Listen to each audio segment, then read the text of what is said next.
114만 원을 받았어요. 29살 때 1억이라는 돈이 모였었고 5천만 원까지 모았을 때 돈을 쓰면 안 되는 이유. 사회적으로 출발하는 선이 다르기 때문에 못 사는 친구들보다는 잘 사는 친구들 많은 게 훨씬 스스로가 당당하면은 그렇게 되지 않을까. 연초가 되면 올해 저금 계획표를 짜게 추첨제로 해서 걸리는 운이 좋은 걸 잡을 수 있는 능력이 있어야 된다. 사회초년생한테 이건 꼭 해야 돼. 편하게 주는 돈은 없다. 안녕하세요. 안녕 여러분, 품젤입니다. 오늘은 친구 솔비랑 같이 영상을 찍으려고 이렇게 준비를 해봤는데 30대 초반에 청약에 당첨돼서 근로소득만으로 모은 돈으로 집을 살 수 있었던 방법을 얘기를 해보면서 겟레디 윈미를 해보려고 이렇게 카메라를 켰어요. 첫 번째는 근로소득이기 때문에 저축이거든요. 친구들 중에 제가 제일 먼저 입사를 해서 조금 사회생활을 일찍 시작한 편이었거든요. 19살 고등학교도 졸업하기 전에 조금 일찍 취업을 해서 2012년도에 취직을 했기 때문에 최저시급으로 세후 114만 원을 받았어요. 첫 월급이 114만 원이었고 저도 처음부터 순탄하게 저금을 하지는 못했었고 반년 정도는 그냥 막 다 썼어요. 내가 일을 하고 있는데 통장에 잔고가 없으니까 내가 왜 일을 하는 거지? 라는 생각이 들더라고요. 제가 만약에 돌아갔으면 몇 개월이라도 더 빨리 저금을 시작했을 것 같은데 그 당시에는 조언을 딱히 누가 해주지도 않았고 이렇게 일하는 건 의미가 없구나 생각이 들어서 114만 원 월급을 받고 70만 원씩 저금을 했어요. 적어도 60% 이상. 맞아, 반 이상은 모아야 된다. 무조건 모아야 된다. 무조건 지켜야 될 점. 어떤 사람들은 내가 월급이 얼만데 어떻게 반 이상 모으냐라고 생각하겠지만 사회초년생일 때는 나이가 어리잖아요. 나이가 어릴 때는 얼마를 모으고 조금 남는 돈으로 생활을 해도 돈이 없다고 뭐라 할 사람은 없어요. 내가 씀씀이를 조금 작게 하는 게 굉장히 일반적이라는 생각을 가지고 예외적인 경우로 혼자 사는 거. 혼자 사는 사람들은 이제 어쩔 수 없이 자취를 하거나 뭐 부모님이 안 계시거나 이런 경우 있을 테니까 그런 경우 빼고는 무조건 60, 70% 저축. 그 얘기를 해서 내가 생각이 난 게 회사 생활을 1시간 이상 거리를 출퇴근을 했단 말이지. 처음에는 그 주변에 자취방도 알아보고 했었는데 선배님이 1시간이면 출퇴근 가능하다. 돈 쓰지를 마라. 그래서 그냥 시작했던 게 12년이라는 세월을 왕복 2시간 이상의 거리를 출퇴근을 하면서 돈을 모은 거거든요. 그 습관이 처음 딱 들었을 때가 진짜 중요하니까 첫 습관이 중요한 거지. 저축이든 맞아. 생활이든 씀씀이든 소비든 첫 직장 한 1년을 어떤 사이클로 도느냐가 저축하는 방법, 걸 투자를 한다 이런 거는 말도 안 되는 상황이었고 무작정 저도 모으기 시작했는데 또 사실 70만 원씩 모았던 그 돈도 내가 중간에 필요할 수도 있는 거고 이 돈을 이렇게만 모아서 될지 말지 이제 고민이 되는 시기가 왔었단 말이죠. 70만 원을 저금을 하는데 30만 원은 복리저축으로 40만 원은 자유적금으로 나눠가지고 저금을 시작을 했거든요. 복리저금 같은 경우에 장기전으로 가야 되니까 안 깨는 저금 명칭을 두고 40만 원씩 이제 저금한 거는 당연히 그것도 안 깰 거지만 혹시나 돈을 쓸 일이 있을 때 다 묶여 있어 버리면은 내가 조금 현타올 것 같아가지고 나눠가지고 저금을 시작을 했고 40만 원으로 저금을 하는 것 중에서 또 10만 원을 따로 빼서 주택 청약을 넣기 시작했단 말이죠. 주택 청약 같은 경우에는 예치금에 따른 평수가 있어서 저는 그냥 600만 원까지만 저축을 하고 중단을 시켰어요. 초반에 10만 원씩 넣어서 그게 600만 원이 된 시점에서는 이제 더 이상 넣지는 않았고 그렇게 묶어놓은 상태로 시간만 벌었거든요. 예금 통장 치고는 이자율이 높거든. 맞아. 거기서 돈 모아도 될 것 같아. 큰 돈이 아니니까. 맞아. 나도 그렇게 생각하는데 그 당시에는 청약 저축에 돈이 다 묶이는 거는 싫어서 일단 사실 그렇게 놔둔 거였고 그거는 이제 본인만의 스타일로 하면 될 것 같기는 하거든요. 일단 청약은 무조건 들어라. 청약 무조건 들어야 돼요. 그 청약도 누가 알려준 건 아니었고 사회생활 하면서 어른들이 하는 얘기를 주워 담아서 이런 거를 어른들이 하는구나. 어떤 분들은 이제 선배들 중에 청약 당첨이 됐다 막 이런 얘기도 하니까 이제 뭣도 모르고 나도 저런 거 해봐야지 이렇게 따라하게 된 부분도 있거든요. 이렇게 얘기를 해보니까 어른들 말을 잘 듣는 것도 좀 중요한 것 같아. 완전 사회 초년생일 때는. 진짜 너무 지금 중요해. 나이에는 뭐 알아서 공부하고 하면 되지만 어른들이 이건 이렇게 해라 하는 거 무조건 듣는 게 좋은 것 같아요. 괜히 하는 말이 다 아니기 때문에 70만 원 모으는 거를 6년이고 7년 차가 될 때까지 계속 70만 원밖에 못 모았어요. 월급이 오르는 속도는 뭐 10만 원, 뭐 15만 원 천천히 올라가는데 물가는 올라가고 내 씀씀이는 나이가 들수록 더 커지기 때문에 초반에 그렇게 안 해놨으면 아마 그냥 다 썼을 것 같다는 생각이 진짜 많이 들거든요. 적금 금액을 올리는 게 진짜 생각보다 쉽지 않거든요. 애초부터 저금을 조금 무리이다 싶을 정도의 금액을 정해서 넣고 거기에 습관을 맞춰놓는 거는 너무 중요한 것 같고 어차피 못 늘린단 말이죠. 얼마 정도. 근로소득으로는 적금을 정해놨는데 더 이상 못 올릴 것 같아요. 뭔가 부수입이 있으면 몰라도. 그런 와중에 너무 저도 적금을 조금밖에 안 넣고 있다는 생각이 들어서 이제 그때부터는 이제 회사마다 다르고 어떤 사회생활을 하냐에 따라서 수입의 방식이 조금 다르겠지만 상여금 같은 거 들어오는 게 있으면 상여금도 반은 쓰고 반은 모으고 이런 식으로 저금을 또 추가로 했어요. 모으다 보니 29살 때 1억이라는 돈이 모였었고 1억은 무조건 30까지 모으자라는 목표가 있었기 때문에 5천만 원까지 모았을 때 돈을 쓰면 안 되는 이유고 왜 1억까지 모아야 되는지. 1,000만 원 모으고 5천만 원 모으고 5천만 원까지는 일단 모으는 습관도 들여야 되지만 5천만 원이 모였을 때는 내가 이제 이 정도 모아봤기 때문에 그 다음 6천, 7천 올라가는 게 초반에 1, 2천 모으는 것보다 더 쉽다고 생각하거든요. 그래서 5천만 원까지는 습관 때문에라도 모아야 되는 것 같다고 생각하고 사회생활을 하면서 한 7, 8년 안에 이제 1억 정도는 모으는 게 좋다고 생각을 해요. 1억이라는 돈이 뭘 해도 시드머니가 된단 말이죠. 부동산을 살 때 계약금을 넣고 뭐 옵션 계약금을 넣고 등등등 할 때도 5천만 원 이상이 들어가고 그 외에 어떤 투자를 할 때도 1억 정도 들고 투자를 해야 결국에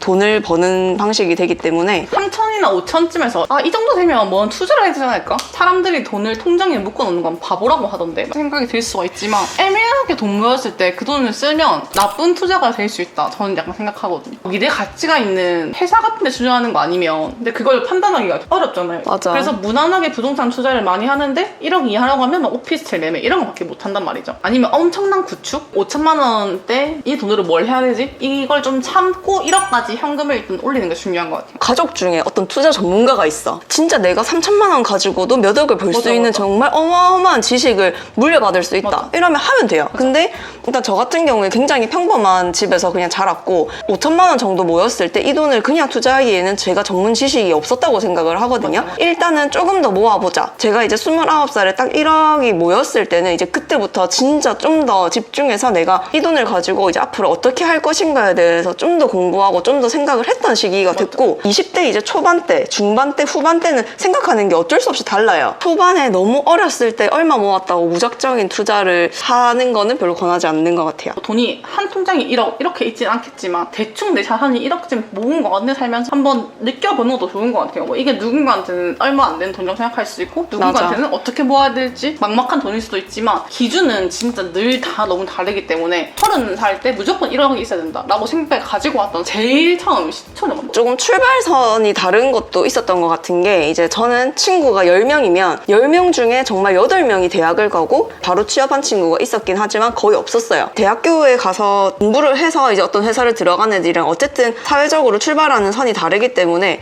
나는 저기서 못 채운 부분을 이런 거라도 채워야겠다 그런 생각을 했던 것 같고 돈으로 채우자. 네, 저금이라도 좀 더 많이 해야지. 일찍 취업을 했는데 남는 게 있어야지. 중간에 코로나 시기도 터지고 하면서 집에 대한 중요함? 한 번 더 생각을 하게 됐고 말도 안 되는 금액으로 올라버리니까 당시에 저는 한 20대 중반부터 그래도 막 집값이 어느 동네에 얼마 정도 하는지 관심을 조금씩 두고 있었는데 내가 생각했던 집들이 갑자기 배로 뛰어 있으니까 3억짜리 집이 6, 7억이 되어 있는 거예요. 어릴 때부터 경제관념을 갖는 게 내 인생에 너무 크단 말이죠. 엄청 크죠. 버는 게 많으면 당연히 70, 80%, 90%까지 저축을 할 수 있거든요. 남는 돈이 많으니까. 버는 게 적은데 70% 저축하는 게 쉽지 않다고 생각해요. 그리고 나는 그렇게 또 타이트하게 모았다고 생각 안 하거든. 근데 사실 나도 그래. 쇼핑 안 하고 모은 게 아니거든요. 충분히 할 수 있어요, 진짜. 약간 번외로 얘기를 하자면 내가 만약에 만나는 친구들 모임이 너무 나한테 안 맞아. 만약에 나는 오늘 나가면 5만 원을 쓰고 싶다. 이번 주는 5만 원으로 놀겠다라고 나갔는데 얘들은 20만 원이 디포지트 값이 안 맞는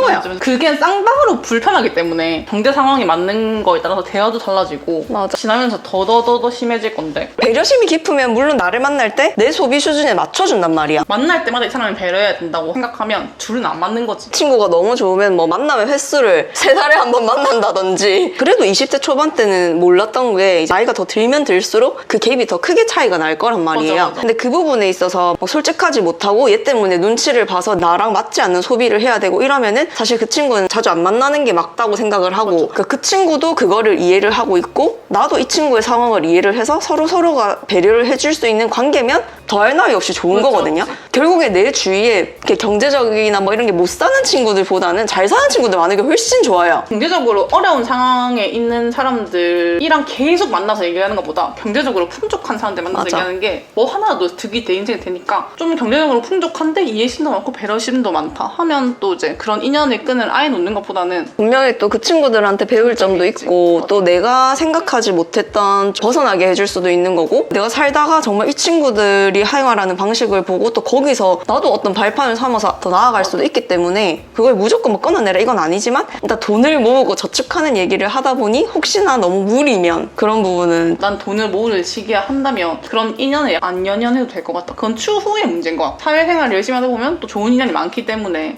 맞아. 내가 자격지심을 느낄 만한 상황 속에서 맞추려고 또 신경 쓰고 이런 것보다는 내 상황을 딱 직시하고 안 맞으면 안 맞는 대로 맞으면 맞는 대로 소비하고 저축하고 이게 중요한 맞아. 거지. 완전 사회초년생 얘기니까 내가 내 상황을 정말 객관적으로 볼 줄 알아야 된다 생각을 하고 나는 어린데 내가 이 정도 왜 못 써? 이런 생각을 가지는 순간 계속 자기 힘들어진다. 객관화를 잘 할 수 있는 방법이 어떤 기준점을 두고 하면 좋을까? 이제 주변의 친구들 중에서 저보다 더 많이 쓰는 친구도 있고 비슷하게 쓰는 친구도 있고 막 이렇지만 만약에 뭐 친구가 50만 원짜리 이거 살 건데 이거 같이 살래? 라고 얘기를 해도 그냥 내가 없으면 아 나 지금 그거 살 돈 없어 라고 솔직하게 얘기를 했거든요. 근데 그거에 대해서 내가 50만 원이 없어 이 얘기를 할 때 나는 이미 통장 잔고에 모이고 있는 돈이 있기 때문에 한 번도 그거를 뭐 민망해 한다든지 그런 부분으로 내가 위축된다든지 이런 생각 자체를 가지지를 않았단 무슨 말인지 말이죠. 알겠다. 내가 이걸 안 산다고 해가지고 내가 뭔가 아 나 이것도 못 사는 사람이야 나 위축되라는 마음가짐이 안 드는 거예요. 스스로가 당당하면은 그렇게 되지 않을까. 나도 처음부터 저금을 이렇게 시작했던 것도 아니고 몇 달 동안 누락됐던 달이 있었고 그때 깨달았고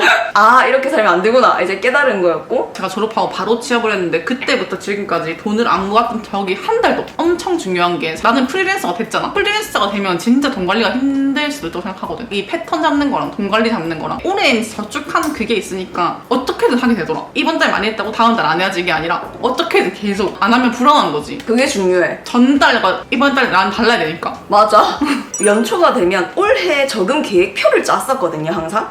얼마 이렇게 적어놓고 그거보다 밑으로 떨어지는 건 말도 안 되는 거고 만약에 상여금이 들어와서 조금 더 추가로 저금을 하는 건 괜찮지만 이 금액 밑으로 떨어지면 난 차라리 아무것도 안 먹더라도 이걸 저금을 맞아. 먼저 했단 말이죠. 샤넬 리벤치크. 생각을 해보면 이런 것도 다 샀고 우리가 어릴 때도 돈 많이 썼단 말이야. 내가 대학생이었을 때 용돈을 받아 쓰다가 직장이 되면 월급이 들어오는데 월급이 처음엔 200만 원을 받아도 엄청 많아 보이거든요. 맞아. 매달 계속 200만 원이 생긴다는 게 그때는 진짜 그게 크게 느껴지거든. 엄청 크지? 우리가 완전 막 돈을 막 짬부처럼 일주일에 10,000원 사기 이렇게 살진 않았다는 걸 말아주고 싶었던 거지. 그렇지. 근데 그렇게 살기 위해서 부모님 집에 사는 거 정말 아, 커요. 진짜? 그 남는 돈이 다 내 용돈이니까 사회초년생일 때까지만 해도 보험료 이런 것도 다 부모님이 내주시기 때문에 정말 그 44만 원 남았을 때 그 돈이 다 오로지 제 용돈이었으니까 그냥 그렇게 살았던 것 같고 현실 재테크에 대한 방법이거든. 이 완전 비추천 이유에 대해서 일단 남들 하니까 국내 주식하고 해외 주식하고 코인하고 다 맞아. 했는데 어떻게 돌고 돌아 마이너스가 돼야 거기서 빠져나올 수 있기 때문에 그리고 저는 어릴 때부터 제가 보수적으로 돈을 모아서 주식을 해도 천천히 잘 참으면서 기다릴 줄 알았는데 주식은 전혀 그렇지 않고 내가 계속 그래프를 보고 이게 변동하는 걸 볼 수 있다 보니까 엄청 단타를 하는 성향을 가졌더라고요, 제가. 나는 엄청 장타 성향이었거든. 나는 장타 성향인데도 3년 4년이 지나서 안 올라. 몇 천만 원이 모여있는 상태에서 이제 코로나 시즌에 주식 붐이 터져가지고 그때 이제 삼성전자도 사고 뭐 그 외에 다른 것도 매수를 해보고 했는데 푼제리는 장기전으로 갈 수 있었는데 저는 장기전이 전혀 안 됐고 이게 아침에 출근길에 매도를 걸어놓고 가는 거예요. 일종의 성향이 도박 성향이 있다 보니까? 도박하면 안 되는 딱 그런 맞아, 성향이라는 걸 그때 깨달았고 정말 겨우겨우 본전만 찾고 아예 그냥 주식 어플을 없앴어요. 비트코인도 마찬가지고 결국 나는 이런 거를 하기에는 너무 지식도 없고 성향도 안 맞고 나는 진짜 저금이 일단은 맞다. 그러면서 한 번 더 깨달아서 또 다시 이제 저금만 하는 상태로 돌아갔죠. 10만 원에서 맞지 100만 원 정도까지만 코인이나 주식에 투자를 해보라는 거지. 왜냐면 이렇게 투자를 해야 내 성향을 알 수 있거든. 나는 아예 안 봤거든요. 내가 넣어놓으면 그냥 계속 안 보는 스타일.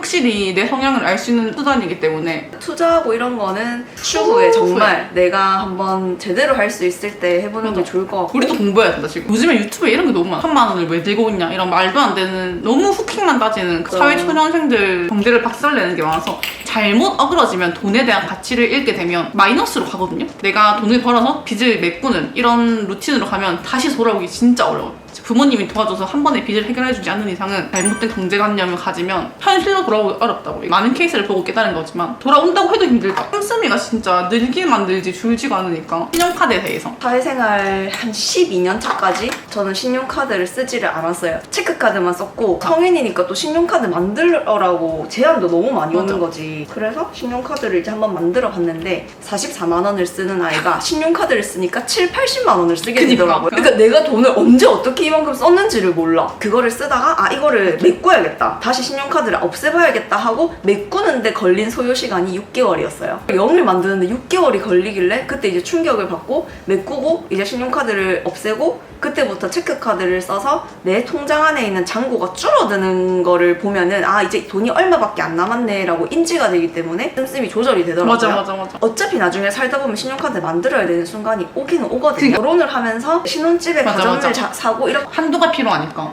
꼭 필요할 때가 있어. 진짜 신용카드를 안 만들면 바보인 순간이 있기 때문에 그 맞아. 순간을 위해서 나는 그 12년이라는 세월을 안 만들고 체크카드로만 소비를 했고 그 덕분에 내가 씀씀이 조절이 됐다라고 생각을 하거든요. 이제 꼭 필요할 때는 당연히 만들어야 되지만 사회초년생이 신용카드를 쓸 이유는 전혀 없다. 이제 청약 꿀팁이랑 집 사는 법에 대해서 말을 해드릴 건데 29살, 30살에 당첨됐나? 저는 2번만 당첨이 됐고 난 3번. 조금 현실적으로 청약을 이렇게 해야 된다라고 생각하는 부분이 뭐냐? 평수가 여러 개가 있잖아요. 20평대도 있고 뭐 30평대도 있고 요즘 아파트들은 좀 잘 나오는데 뭐 40평, 50평짜리도 있는데 걸렸을 때 내가 이걸 감당할 수 있느냐? 이 잔금까지를 내가 정말 감당할 수 있는 평수고 금액인지. 기본적으로 분양가가 지금 너무 올라서 부산에 비싼 데는 이제 평당 5천 이런 얘기도 있잖아요. 물론 제가 한 집은 그런 곳은 아니지만 8억 뭐 9억 이렇게 돼버리니까 솔직히 사회초년생이 돈을 모아서 그런 집을 사기까지는 말이 안 되는 금액이라 생각하거든요. 1억을 모은다. 나는 6억까지는 살 수 있다 생각해. 분양가 6억. 평수가 이제 30평대로 넘어가고 이러면 맞지. 이제 7, 8억 8억 이렇게. 기본적으로 올라가니까 작은 소형 평수부터 넣어보기를 추천을 하거든요.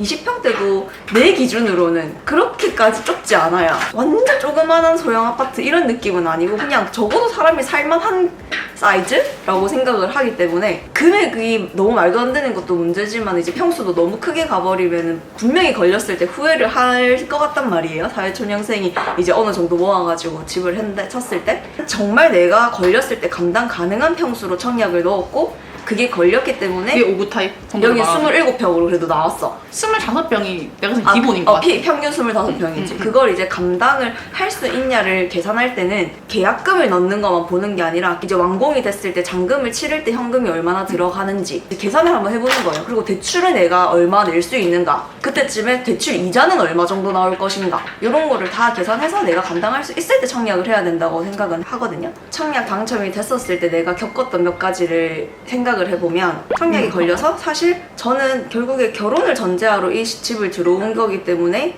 이 집에 실거주를 한 거고 그런 사람들이 아닐 수도 있잖아요. 투자 목적이었다면 투자 목적으로 들어온다 이러면 더더욱더 약간 입지를 보고 청약을 넣어야 되는 거는 맞는데 내가 청약이 걸려서 계약금까지는 넣었지만 잔금까지는 못 치르겠고 이걸 중간에 파는 방법이 있긴 있어요. 부동산 통해서도 알아볼 수 있고 분양권을 가지고 팔아 넘기고 이런 방법도 있는데 내가 분양권만 있는 상태가 지금 제 상태고 잔금을 치러야 그 집이 내 집이 되거든요. 너무 많은 유튜버들도 얘기를 하지만은 입지가 저는 1번으로 중요하다 생각을 하거든요. 지하철이 가깝다, 버스 정류장이 주변에 많다, 초품화라에서 초등학교가 근처에 있는 거 1000세대 정도는 기준을 잡고 세대 수가 많아야 관리비라든지 이런 부분에 부담을 조금 덜 수 있어서 계약금을 반으로 줄여준다 이런 아파트는 사는 아파트가 아니라고 생각을 합니다. 다 이유가 있고 잘 나가는 아파트, 사람들이 인기가 많은 아파트는 어쨌든 간에 계약금을 10%로 놔둬도 다 계약금을 넣고 어떻게든 가지려고 하기 때문에 만약에 내가 이 집이 미분양이 떠도 안고 갈 수 있는 정도로 책임질 수 있다 하면 청약을 넣는 거고, 이제 청약도 정말 그냥 걸린다고 다 돈을 벌고 이런 시대가 아니기 때문에 그 맞아. 부분도 잘 생각을 해야 될 것 같고, 부동산은 침체를 한다 어쩐다 막 이런 얘기를 하지만 저도 그 시기에 한참 안 좋은 얘기를 들을 때 청약이 걸렸었는데 아파트 값이 떨어지고 이런 건 전혀 없거든요. 운이 정말 중요하기도 했던 것 같아요. 그 당시에 청약에 걸릴 만한 조건이 전혀 없었고, 우리 둘 다 청약에 걸릴만한 조건이 제로. 부모님 집에 사는 미혼 여성이 맞아, 당첨될 결혼도 수 안 있는 했는데. 가산점이 0이거든요. 그냥 0. 청약 점수가 한 20점 정도는 됐나? 뭐 그냥 말도 안 되는 점수로 운 좋게 추첨제로 해서 걸린 상황이요. 보통은 신혼부부 특공이라든지 다자녀 특공 이렇게 해가지고 특별 공급을 한단 말이에요. 그러고 난 다음에 일반 분양에 넘어가는데, 일반 분양은 뭐 나이도 뭐 50 몇 살이 됐고 자녀도 요만큼 있는데 저는 아직 집이 없습니다 하시는 분들이 청약 넣은 기간과 이런 걸 점수로 합해서 가족수 다 합해가지고 일반 분양에 넣어서 거기 점수를 보고 뽑는데, 추첨제는 정말 그런 사람들 다 제끼고 몇 명만 뺑뺑이를 돌려가지고 진짜 추첨을 하는 거예요. 진짜. 근데 그 추첨에 저는 걸린 거였거든요. 사실은 저도. 운이 좋다고 생각을 하지만 거기서 저는 또 반대로 생각하는 부분은 그 운이 좋은 걸 잡을 수 있는 능력이 있어야 된다고 생각해요. 그래서 돈 돈을 모으라고 하는 거야. 어떤 상황이 생길지 모르기 때문에 맞아. 일단 기본적으로 내가 그게 있었으니까 맞긴 되지만 내가 걸렸는데 돈 없으면 뭐해? 계약금도 못 넣어. 걸리면 바로 계약금 내야 되거든요. 그 기간이 엄청 타이트하단 말이죠. 이 하네요. 추첨제로 걸리면 진짜 장점이, 제가 이전에 집 계약을 해본 경험이 있어서 아는데, 원래라면 서류가 엄청 많이 필요하거든요. 증빙 서류가. 점수를 받은 가점제가 1점이 있다고 하면 이 1점을 증빙하는 서류가 모든 게 다 있어야 되는데, 추첨제로 가면 내가 나인 것만 증명을 하면 돼요. 진짜 생각보다 할 일이 진짜 많거든요. 청약에 당첨되고 계약을 하고 뭐 옵션 계약하고 잔금을 치르고까지 할 일이 진짜 많은데, 추첨되면 증빙을 하면 돼서 이게 엄청 나는 편하다고 생각했거든. 비교가 딱 해봤을 때. 내가 원래 이렇게 서류를 보는 업무를 엄청 오래 했잖아. 맞아, 일하면서. 맞아. 그것 그게 때문에 이제 아니니까. 익숙해서 1부터 이제 20까지 서류가 있다면 체크리스트로 이렇게 해서 말을 다 어렵게 해놓는 것도 많으니까 그런 생각이 들지만, 이 추첨제는 그게 엄청 간소화돼 있더라고. 근데 이런 행정 같은 부분도 진짜 살면서 꼭 필요해서 좀 알아주는 게 좋긴 하고, 사는 동안. 맞아, 나도 내가 한번 그 해본 경험이 엄청 크다고 크다. 생각하긴 했다. 2천만 원 모은 사람이 청약 넣는다면 전 과감히 뜯어 말리겠습니다. 경제 지식 습득법. 근데 제일 큰 거는 나는 사회생활을 하면서 옆에 정말 선배님들이 하는 얘기를 집중해서 그러니까 들었어요. 나 이 유튜브에 있는 너무 방대한 지식으로 나는 똑똑하니까 이걸 내가 다 습득해야지 하면은 그걸 할 수가 없어. 경험을 한 만큼만 습득을 할 수 있기 때문에. 소비 습관, 뭐 좋은 것도 사보고 뭐도 그렇지. 해보고 뭐도 해보고 이런 게 지금 물욕이 아예 없는 이유가 됐던 것 같고. 그것도 근데 진짜 맞는 것 같아. 한번 내가 진짜 꼭 해보고 싶다, 아니면 진짜 내가 이것도 못 사가지고 맞아. 이내 평생 후회할 것 같다 하는 게 그런 거 있으면 사보고 그냥. 한번 사보고 사보고 후회하는 거지. 맞아, 그냥 사보고 역시 맞아. 물건은 오래 가지 않는구나. 어. 젊을 때 뭐 특히나 20대 초중반 때 뭐 데이트를 한다 쳐도 얼마나 하고 싶은 게 많냐고. 맞아, 여행도 가고 싶고 호캉스 당연히 하고 싶은 거고 뭐 오마카세 할 수 있는데, 무작정 못하게 하면은 너무 답답할 것 같고, 그냥 한두 번 해보고 그냥 이런 건 이 정도 기분이 들구나 하는 거는 깨닫대. 월급여의 10%는 돈을 많이 벌든 적게 벌든 10%는 무조건 자기 개발에 투자를 하라는 건데, PT나 운동, 학원 다니는 것들, 남는 것들에 10%를 쓰자라는 마인드가 있거든요. 이제 남는 것에 투자하는 거는 어릴 때부터 제일 좋은 것 같은데, 없어지는 거에 투자하는 거는 진짜 마이너스인 것 같다는 거죠. 내가 딱 예외로 준 게 여행이었는데 젊을 때 할 수 있는 유일한 거기 때문에 체력적으로 다르기 때문에. 뭐 여행 얘기를 하면 결국엔 다시 돈을 쓰라는 얘기가 될 것 같아서 맞지. 조금 앞뒤가 안 맞지만,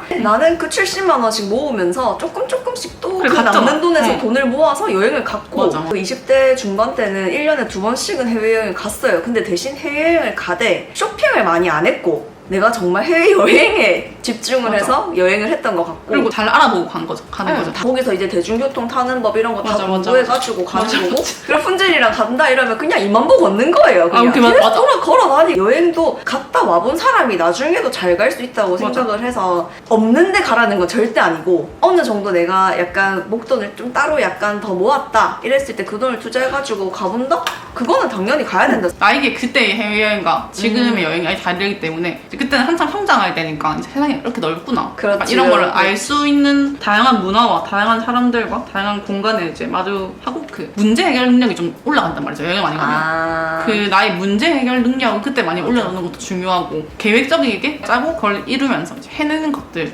문제 해결 능력, 다양한 것들 경험하는 거에서 추천을 하고 항상 가볼 농담이 있기 때문에 사람이 살아간다라는 것 자체가 경험을 계속 하는 맞아. 거고 그 경험하다가 죽는 게 사람 맞아, 맞아. 인생이니까 뭐든 한번 해보는 거는 맞는 것 같고 그리고 그냥 계속해서 문제를 해결했는데 내가 맞아, 하는 게 그냥 맞아. 사는 거기 때문에 문제가 맞닥 들어섰을 때 내가 어떻게 대처하고 이게 또 어떻게 흐르고 내가 모르는 환경에서 경험을 해보는 거죠. 호캉스 같은 여행을 비추천하는 거죠. 좋은 데만 가려고 하거나 막 이런 거. 사회초년생한테 이건 꼭 해야 돼. 꼭 해야 돼에 꼭 하고 싶은 말이 버티는 역치를 높였으면 좋겠어요. 맞아. 인생은 왜냐면 이게 버티는 거야.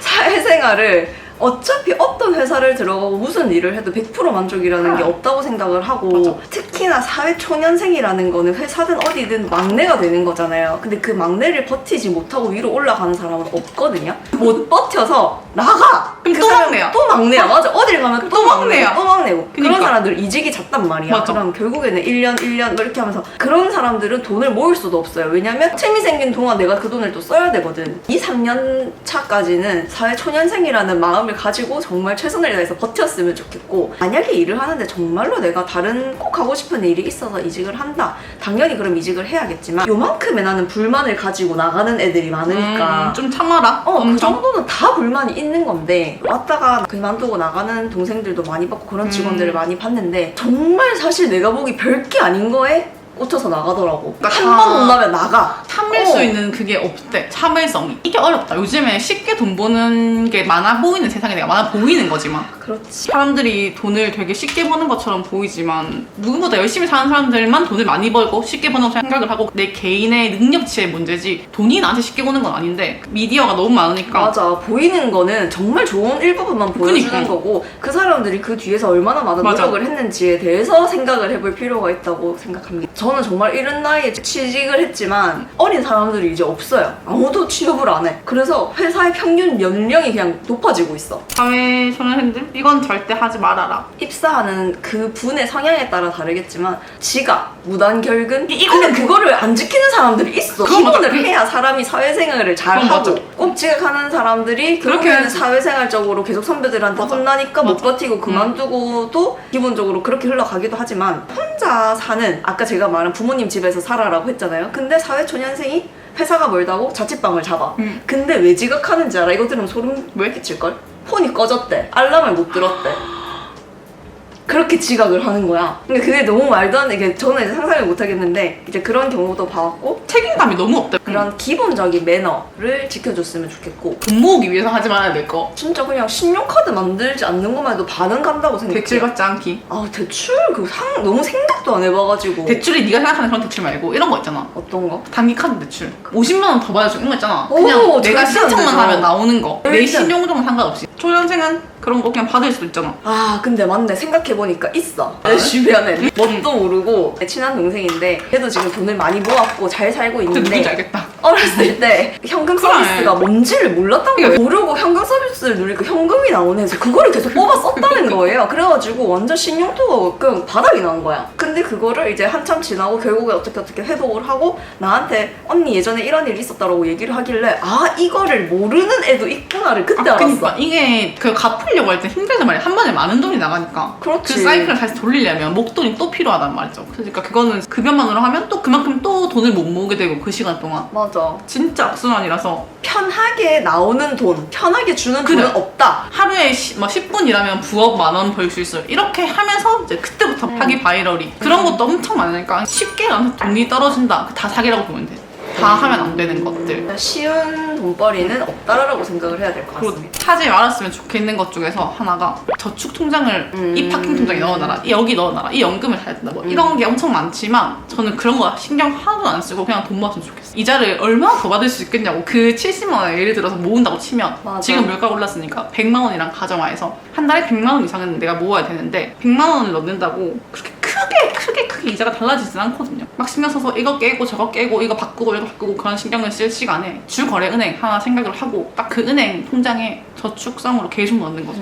그냥 뭔가 마지막으로 나는 하고 싶은 말이 봐주시는 구독자분들이 내가 아직까지도 기초시급을 받고 있을까봐 굳이 얘기를 하자면 내가 버티라고 한 이유는 초반에는 정말 진짜 그 114만 원이라는 돈으로 월급을 받으면서 이렇게 했지만은 결국에는 회사 생활을 오래 하고 하면서 자연스럽게 연봉도 올라갔기 때문에 전 14년 차가 됐거든요. 잘 선택한 회사에 들어가서 얘기고 회사를 참 잘 선택해야 돼. 엄한 데서 맞아, 시간을 버리는 그렇지. 거면은 진짜 그대로일 수도 있거든요, 진짜로. 그 고등학교 때 왜 바로 취업을 했냐, 용의 꼬리가 되자, 거의 이런 느낌으로 그래 큰 병원에 들어가자 해서 아니. 3차 병원에 들어가게 된 거죠. 버텨보자 한 게 지금까지 오게 된 건데, 회사를 잘 선택하는 것도 중요하고 이제 거기서 잘 버티는 것도 둘 다 중요하다고 생각을 하거든요. 결국에는 저는 연봉이 앞자리가 한 3번, 4번이 바뀌었거든요. 네. 114만 원으로 시작했을 때 앞자리보다 몇 번이 바뀌었기 때문에 버틴 그 가치가 있다, 그렇게 생각을 하고, 그게 어떤 업종이든 간에 어쨌든 연차가 쌓였을 때 대우가 다를 거 맞아. 아니에요. 그래서 그냥 진짜로 내가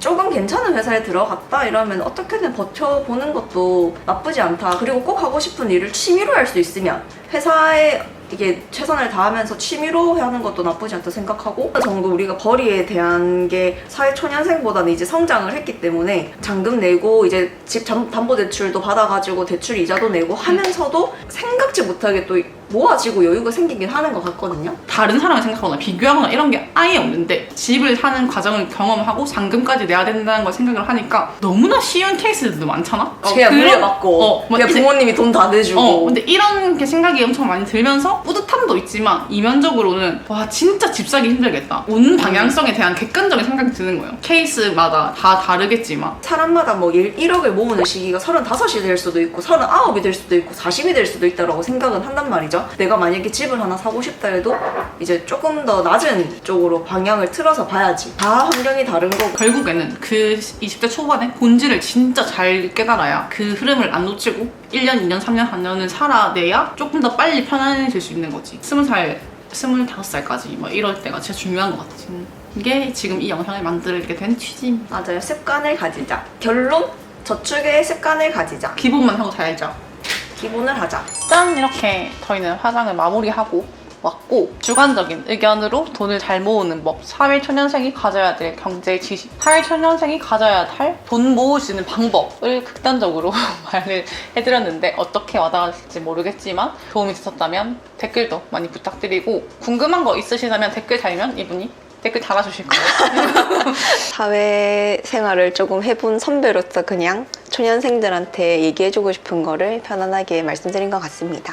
그럼 이렇게 마무리를 해보고, 오늘도 제 영상 봐주셔서 정말 감사드리고 저희는 다음 영상으로 또 만나요. 안녕. 인생이 좀 억울하지거든요. 성공하는 사람들 보면은 태도가 나를 성장시킨다고 생각을 해요. 있는 사람이 옆에 있는 게 진짜 중요한 게 아니라 안 하면 게으른 거지. 이건. 합리적이고 효율적인 시술이 있는 품질이랑 친구를 하면서 좋았던 점의 베스트 어른스러워 보이기도 해요. 회사에서 막 자기가 다시 돌아간다면 그래도 높게 보이더라고요. 그런 친구들이. 연애도 능력 중에 하나이기 때문에 인생에서 또 큰 터닝 포인트이기 때문에. 안녕 여러분, 품절입니다. 안녕하세요. 품제리 친구 솔비입니다. 저희가 저번에 올렸던 이 영상이 반응이 좋아서 2탄을 찍게 됐어요. 2탄 주제는 20대 초중반이 하면 좋은 것들에 대해서 얘기를 해볼 거고, 꼭 해야 될 것 5개랑 부수적으로 하면 좋을 것 3개 해서 총 8개를 들고 왔고, 그 주제를 얘기를 해보면서 같이 겟레디미 하면서 썰을 풀어본 영상을 만들 거예요. 저희가 겪어본 것 중에 꼭 해봤으면 좋겠는 거. 첫 번째로 면허 따기. 제 주변에 면허를 일찍 딴 친구들도 있고 면허를 늦게 따려고 준비하시는 분들도 계시던데, 폐기 있을 때 면허를 따는 게 소요 시간도 짧게 걸리는 것 같더라고요. 품제리도 그렇고 저도 그렇고 조금 일찍 면허를 딴 편이라서 여행을 간다든지 부모님을 모시고 운전을 해볼 수도 있는 거고. 늦게 면허를 따면 안 좋은 점이 대체로 보니까 운전을 안 해요. 면허는 있지만 운전을 하지 않고 다니는 사람들 대부분 늦게 면허 딴 사람들이더라고요. 입사를 하자마자 20살 때 바로 면허를 땄거든요. 면허를 딴다고 해서 운전을 잘하는 건 아닌데 제일 먼저 면허를 따다 보니까 이제 친구들 데리고 뭐 펜션 여행을 간다든지 그렇게 할 때도 제가 운전을 해서 애들 데리고 가기도 했고, 그러면서 운전 실력이 조금 빨리 늘기는 했었어요. 그래서 일찌감치 면허를 따고 법이 없을 때 도전을 해보는 거는 굉장히 추천을 드립니다. 면허는 진짜 필수로 해야 될 것들 중에 하나인데, 용기가 많을 때 배워야 운전을 잘할 수 있고, 면허를 딴다고 해서 끝이 아니거든요. 면허를 따고 내가 진짜 운전을 할 수 있을 만큼 실력을 끌어올리는 시간도 있기 때문에 젊을 때 따야 운전을 해볼 기회도 많아요. 나이가 많은 언니였는데 운전 면허는 있는데 장롱 면허를 맞아. 너무 오래 해서 제주도를 가서도 저도 버스를 타고 다니는 거예요. 커서 따면 면허를 딸 정도의 습득은 하지만 그 이후에 놓게 된단 말이에요. 왜냐면 주변에 모두가 운전을 할 수 있는 상황이면 내가 운전을 해야만 하는 상황이 잘 안 오거든요. 젊을 때 면허가 있다고 하면 내가 운전을 해야 되는 상황이 많이 생겨요. 어쩔 수 없이라도. 운전면허는 젊을 때 따야 된다고 생각을 합니다. 저는 웬만하면 학원을 다니는 걸 추천을 해요. 저도 운전면허 학원을 사실 안 가고 20살에 폐기로 이제 따버렸는데 운전면허 학원을 가가지고 배워야 될 배워야 돼. 기초를 맞아, 탄탄하게 배우고 면허를 따는 거를 추천을 드려요. 이 상황에는 어떤 차가 제일 먼저 가야 될까? 이런 지식 습득이 부족하거든요. 나 혼자 운전하는 시간이 있어야 그 운전을 진짜 할 수 있게 된다고 저는 생각을 해요. 품절이 같은 경우에는 운전면허를 따고 이제 자차를 가지고 운전을 하는 상황인 거고, 저 같은 경우에는 20살 때부터 운전면허를 따서 운전을 할 케이스는 많았는데 저는 차가 없거든요. 장을 보러 간다든지 맞아. 어떤 상황이 생겼을 때 내가 운전해볼게 해서 내가 계속 운전을 했기 때문에 운전 실력이 죽지 않고 그냥 계속 운전을 할 수 있는 맞아. 상태가 유지가 됐고, 특히나 나는 처음부터 운전을 너무 못하는 케이스였고, 나처럼 운전을 못하는 사람들은 진짜 연습을 많이 해야 돼요. 하루아침에 갑자기 참 느는 것도 아니고, 남성들이 저는 공간각적 능력이 더 좋다고 그래 생각하거든요. 훨씬 좋아. 그래서 그런 좋은 것 사람들은 그냥 운전을 바로 시작해도 되게 잘하는 사람들도 많거든요. 저같이 공간학적 능력이 없어서 공간에 대한 이해도가 부족하면 주차나 이런 거 할 때 진짜 힘들거든요. 그런 사람들은 꾸준히 해야 내 운전을 할 수 있다 정도로 도달을 할 수 있는 것 같아요. 맞아. 내가 운전 연습을 할 때 누군가 주위에서 이럴 땐 이렇게 하는 게 좋다라는 충고를 해주면 그 충고를 듣는 것도 중요하다고 맞아, 생각을 맞아. 합니다. 저는 운전 연습을 했었을 때 후방 카메라 없이 연습을 했거든요. 운전 실력이 조금 빨리 늘기는 했었어요. 그래서 주차를 할 때 사실 카메라에 의지하지 않고 맞아. 주차를 할 수 있는 정도의 실력은 돼야지 운전을 조금 맞아, 한다 이렇게 생각을 할 수 있지 않을까. 운전을 6, 7년을 했을 때 운전을 할 수 있다 정도가 됐고, 지금도 절대 잘하는 건 아니고 그냥 할 수 있다 정도라서 진짜 꾸준히 연습을 해야 돼요. 운동신경이 좀 떨어지는 사람들은, 제가 운동신경이 좀 없거든요. 한 살이라도 어릴 때 운전면허를 따는 게 조금 더 내가 빨리 익숙해지고 빨리 배울 수 있는 것 같다라고 생각합니다. 두 번째는 꼭 해야 된다고 생각하는 게 자기 객관화를 하는 거거든요. 그냥 자기 객관화 이렇게 하면 어떤 걸 객관화해라는 맞아, 거야? 맞아. 라고 생각을 하실까봐 이렇게 세분화시켜서 말씀을 드리자면 외모, 경제력, 성격, 성향, 그리고 지능 이런 부분에 대한 자기 객관화가 중요하다고 생각을 해요. 현재 내가 어느 정도의 상태인가, 이 사회에서 이거를 인지를 진짜 잘해야 된다고 생각하거든요. 좁은 사회에 갇혀 있다 보니까 그 좁은 사회가 전부라고 생각을 해요. 20대 초반에는 이 사회는 엄청나게 크고, 거기서 내가 어느 정도 역량과 어느 정도 수준으로 살아갈 수 있고 내가 어느 정도 현재 상황인지를 정확하게 판단을 하는 게 중요한데, 그 판단을 하기 위해서 이런 것들이 필요하다고 생각하거든요. 내가 내 장점을 알고 단점을 아는 게 자기 객관한 거잖아요. 근데 내가 내 스스로를 잘 아는 게 난 자존감이랑도 연결이 된다고 생각을 하거든요. 내가 잘하는 부분은 조금 더 윤곽을 만들어가지고 그걸 이용해 먹을 수 있어야 되고, 내가 부족한 부분은 인식을 하고 있어야 맞아. 그 부분에 대해서 고쳐나갈 부분은 고쳐나갈 수 있고 괜찮은 사람이 될 수 있는 거라고 생각을 해서 외모는 가꿀 수 있다라고 생각을 한단 말이에요. 저만 보더라도 몇 년 전 영상에 제 얼굴이랑 지금 얼굴이랑 생활도 다르거든요. 외모는 충분히 가꿀 수 있어요. 돈이 없어도 충분히 외모를 가꿀 수 있는 방법은 많기 때문에. 만약에 내가 외모적으로 어떤 컴플렉스가 너무 심하게 있다 이러면 성형수술이든 뭐든 맞아, 하는 맞아. 게 맞다고 생각을 합니다. 그 부분 하나를 고침으로써 훨씬 더 자존감이 올라가고 이제 더 이상 내가 이 부분에 대해서 신경 쓰지 않아도 돼 하는 게 생기는 것도 중요하다고 생각하거든요. 뭐 성형으로 다 떠도 고쳐라 이런 건 절대 아니고, 양악수술 이런 걸 권장하는 건 진짜 아닌데, 엄청나게 컴플렉스였다 하면 그거 하나 함으로써 얻는 것들이 또 많기 때문에 나의 부족한 점을 보완하는 것도 참 좋다고 생각을 해요. 저는 교정을 했는데 엄청 잘했다고 생각을 하거든요. 깔끔하게 메이크업하는 법 배우던지, 내 현재 상태를 인지를 못하고 자꾸 좀 더 높은 거 바라보는 거 좋거든요. 사업할 때는 좋고, 연륜이 지나서 내가 뭔가 성장하고 싶다 이럴 때는 좋은데, 20대 초반 이럴 때는 사실상 내가 보는 그게 전부가 아니에요. 어떤 사람이든 간에 물론 뭐 확률적으로 1% 예외가 있겠지만 그런 걸 제외하고는 그때 생각하는 게 되게 갇혀진 한정적인 생각인데, 부산의 국립대를 갈 수 있는데 서울로 가고 싶다 해서 내 깜냥을 넘어선 뭔가를 바래서 시간을 계속 허비하고 안 되는 걸 자꾸 쫓다 보면은 약간 인생이 좀 억울해지거든요. 저는 그런 케이스도 몇 번 봤는데, 객관화를 조금 더 잘 됐다면 내가 할 수 있는 선에서 이 정도가 최고구나, 여기서 뭔가를 이루고 조금 더 여기서 노력해서 또 이루고, 이렇게 단계별로 밟아가야 되는 게 맞는데, 뭔가 나는 조금 더 큰 사람인데 왜 이거밖에 못하지? 하는 생각으로 여기서 조금만 더 하면 될 것 같은데 하는 자기 객관화가 덜 되면 그렇게 허송세월을 이제 날릴 수도 있다는 거죠. 나이도 한 살 한 살이 무기이기 때문에 그런 시간을 최대한 줄이는 게 엄청 중요한 것 같아요, 그 시기에는. 주변에 그런 사람들을 너무 많다 저런 케이스. 작은 가게를 하는 것도 사실 힘든 일인데 조그만한 초기 자본을 가지고 난 무조건 이걸로 엄청난 맞아, 성공을 맞아. 할 거야 라고 생각을 하시고 그냥 뭐 하는 경우도 있고. 저는 성공하는 사람들 보면은 물론 대담해서 첫 번째부터 성공을 하는 사람이 있겠지만 작은 것부터 성공과 실패를 겪으면서 커진다고 생각하거든요. 이만한 차이가 더 줄어들었다가 좀 더 커지고 알게 되면서 얻는 게 훨씬 더 많기 때문에 내가 그 일을 하지 않으면 그 길을 가보지 않으면 절대로 알 수가 없거든요. 시작부터 내가 타선을 너무 높게 잡아버리면 일그러진다고 저는 생각을 해요. 그러니까 자기 객관화가 진짜 중요하다고 생각을 하거든요. 지능에 대한 부분인 것 같고 경제력에 대한 객관화도 필요하다고 저는 또 생각을 해요. 1편에서도 우리가 경제에 대한 얘기를 많이 하기는 했는데 경제력에 대한 자기 객관화가 안 되면 결국에는 씀씀이 조절이 안 되는 거고 내 주변에 누군가랑 내 경제력을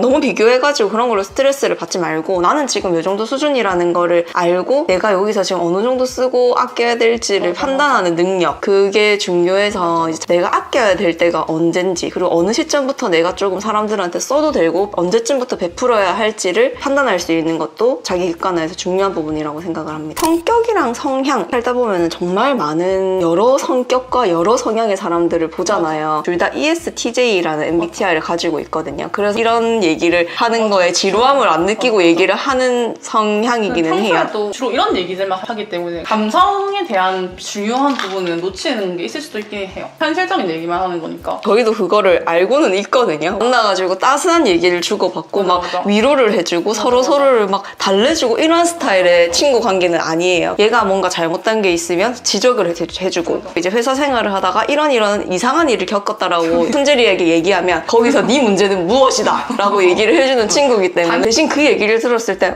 나한테 이렇게 말을 이런 생각을 하진 않아요. 일리가 있고 다 이해가 돼. 그리고 납득이 되기 때문에 맞네. 이래서 이랬을 수도 있겠네. 왜 나는 이렇게 생각을 했지라고 생각을 하거든요. 저희 둘 다. 성향의 자기 객관화를 왜 넣었냐면 예전 같은 경우에는 뭐 MBTI의 T, F, 뭐 NS 이런 게 없었기 때문에 맞아. 저희 친구들 사이에서도 쟤는 왜 저렇게 감정적이야? 맞아. 쟤는 왜 이렇게 상처를 받는 것 같지? 전부 다 F였어. 너무 이제 다른 종류의 사람들이 많은데 맞아. 우리가 그거를 몰랐던 거고 맞아. 그 상대방들은 왜 쟤들은 내가 이런 얘기를 하는데 왜 이렇게 자꾸 해결 방안만 제시를 하냐 너무 기분 나빠하는 거예요. 맞아. 저도 이제는 막 다른 사람들한테는 지적질 이런 거 잘 안 하거든요. 감정 공감과 위로를 하려고 하지 그거를 받을 사람한테만 그렇게 대하는 것 같고 이게 객관화인 것 같아요. 사실 MBTI의 가장 좋은 장점이라고 보는 게 서로와 서로의 다름을 이해할 수 있게 됐다. 본질적으로 다르구나 생각하는 게 내 성격이 어떤지를 알면 내 성격으로 인해서 어떤 상황이 또 생길지에 대해서도 알 수 있는 거고 사람을 대할 때 지금 이 타이밍에는 내가 해결책을 제시하기보다는 내가 감정적으로 뭔가를 해줘야 되겠구나 이제 이런 생각도 한번 해볼 수 있는 거고 타인이 니는 이런 부분이 조금 많이 문제다라고 하는 부분이 있다면 그거를 끝까지 고집 피우고 난 원래 이래 라고 하고 그냥 단절시키지 말고 내가 그런 사람인가? 그러면 어떻게 바꿔볼까라고 생각을 해보고 조금 고치려고 노력하는 부분도 중요하다고 생각을 해요. 내가 이제 나이가 들고 사람이 성인이 되면서 사실 나이가 들면 들수록 누군가 나한테 그런 말 해주는 사람이 점점 줄어들기 때문에 바뀔 수 있는 기회 자체가 작아지거든요. 사회초년생이고 이제 조금 20대 초중반일 때 그런 얘기를 듣는다면 이런 부분이 내 단점이구나. 그러면 내가 이걸 바꿔서 조금 더 좋은 사람이 한번 되어보자. 이제 그런 시도를 했으면 좋겠어서 자기 객관화의 성격과 성향 부분도 넣게 되었습니다. 논리적으로 내 말이 맞다, 내 생각이 맞다는 생각이 엄청 강했거든요. 20대 초반까지만 해도. 근데 그게 엄청 틀리고 내가 잘못된 가치관으로 살았구나라는 걸 진짜 생각을 많이 했어요. 20대 후반이랑 30대가 돼가면서 사람은 다양성이 있어야 되는데 제가 그게 너무 한쪽으로 치우쳐져 있었던 거죠. 다양한 것들을 받아들이고 이게 맞고 틀림이 없는 거예요. 그거를 깨달으니까 훨씬 세상을 보는 관점도 좀 달라졌고 인정을 잘하는 게 진짜 중요하다고 생각하거든요. 어떤 얘기를 했을 때 근데 이게 맞지 하고 받아들이려는 태도가 나를 성장시킨다고 생각을 해요. 그게 엄청 힘들거든요.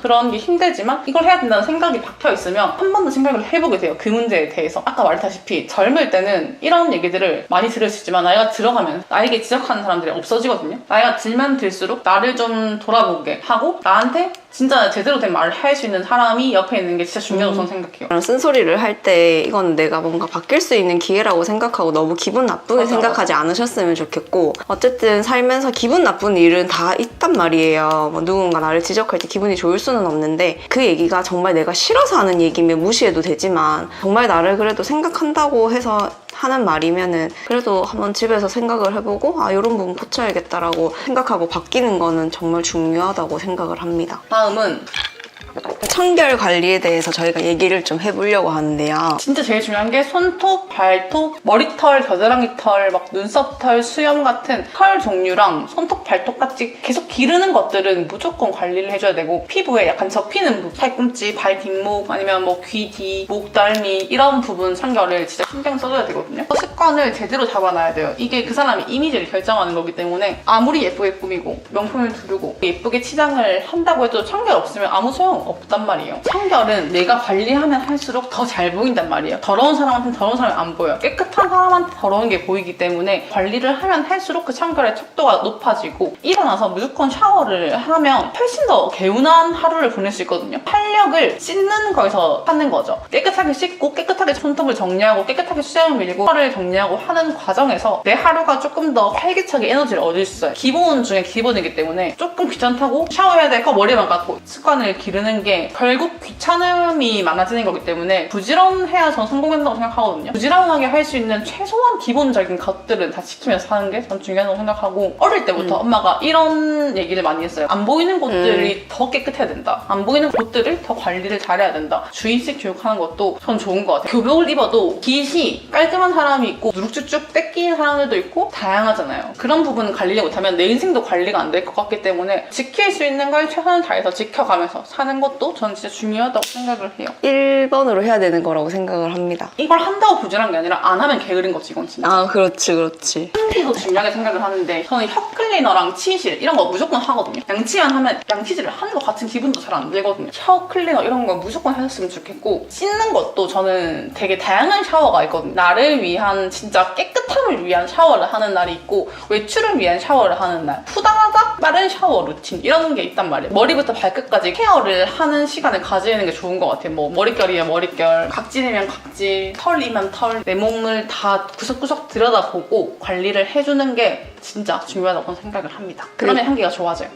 그리고 여성분들에게 갑자기 추천해주고 싶은 게 생각나는데, 털 얘기를 하니까 시술 중에 정말 합리적이고 정말 효율적인 시술이 있는데 그게 겨드랑이 레이저 시술이거든요. 아 맞아, 진짜 싸지. 근데 저 여자분들 겨드랑이 제모 다 하시잖아요. 맞아. 근데 이게 피부과 가면은 10회 끊으면 한 5만 원 뭐 이렇게 하는 데가 맞아. 많아요. 5만 원이 뭐야? 3만 원도 있더라고 요즘에. 맞아. 진짜 싸거든요. 플러스로 브라질리안 왁싱을 너무 추천하거든요. 그렇게 한 지 오래된 건 아닌데 살균 상승에 엄청나게 영향을 많이 주고, 무조건 아니고 고민을 하고 계신다 하면 한번 꼭 해보세요. 꾸준히 지속 안 해도 되거든요. 했다 안 했다 해도 되고, 그냥 했다 안 했다 하고 있는 상태이기 때문에. 그리고 다음은 안 먹어본 음식 도전이거든요. 아, 제가 너무 넣고 싶었어요. 왜냐면 의식주가 제일 중요한 거 맞잖아요. 맞아. 식에 대해서 말씀을 드리고 싶은데, 훈젤이랑 저랑 친구를 한 지가 이제 20년이 넘어가거든요. 중학교 1학년 정도 때부터는 매일 붙어 다녔고 지금까지도 이렇게 같이 놀고 돌아다니고 하는데, 정말 어렸을 때부터 훈젤이랑 친구를 하면서 좋았던 점의 베스트를 꼽자면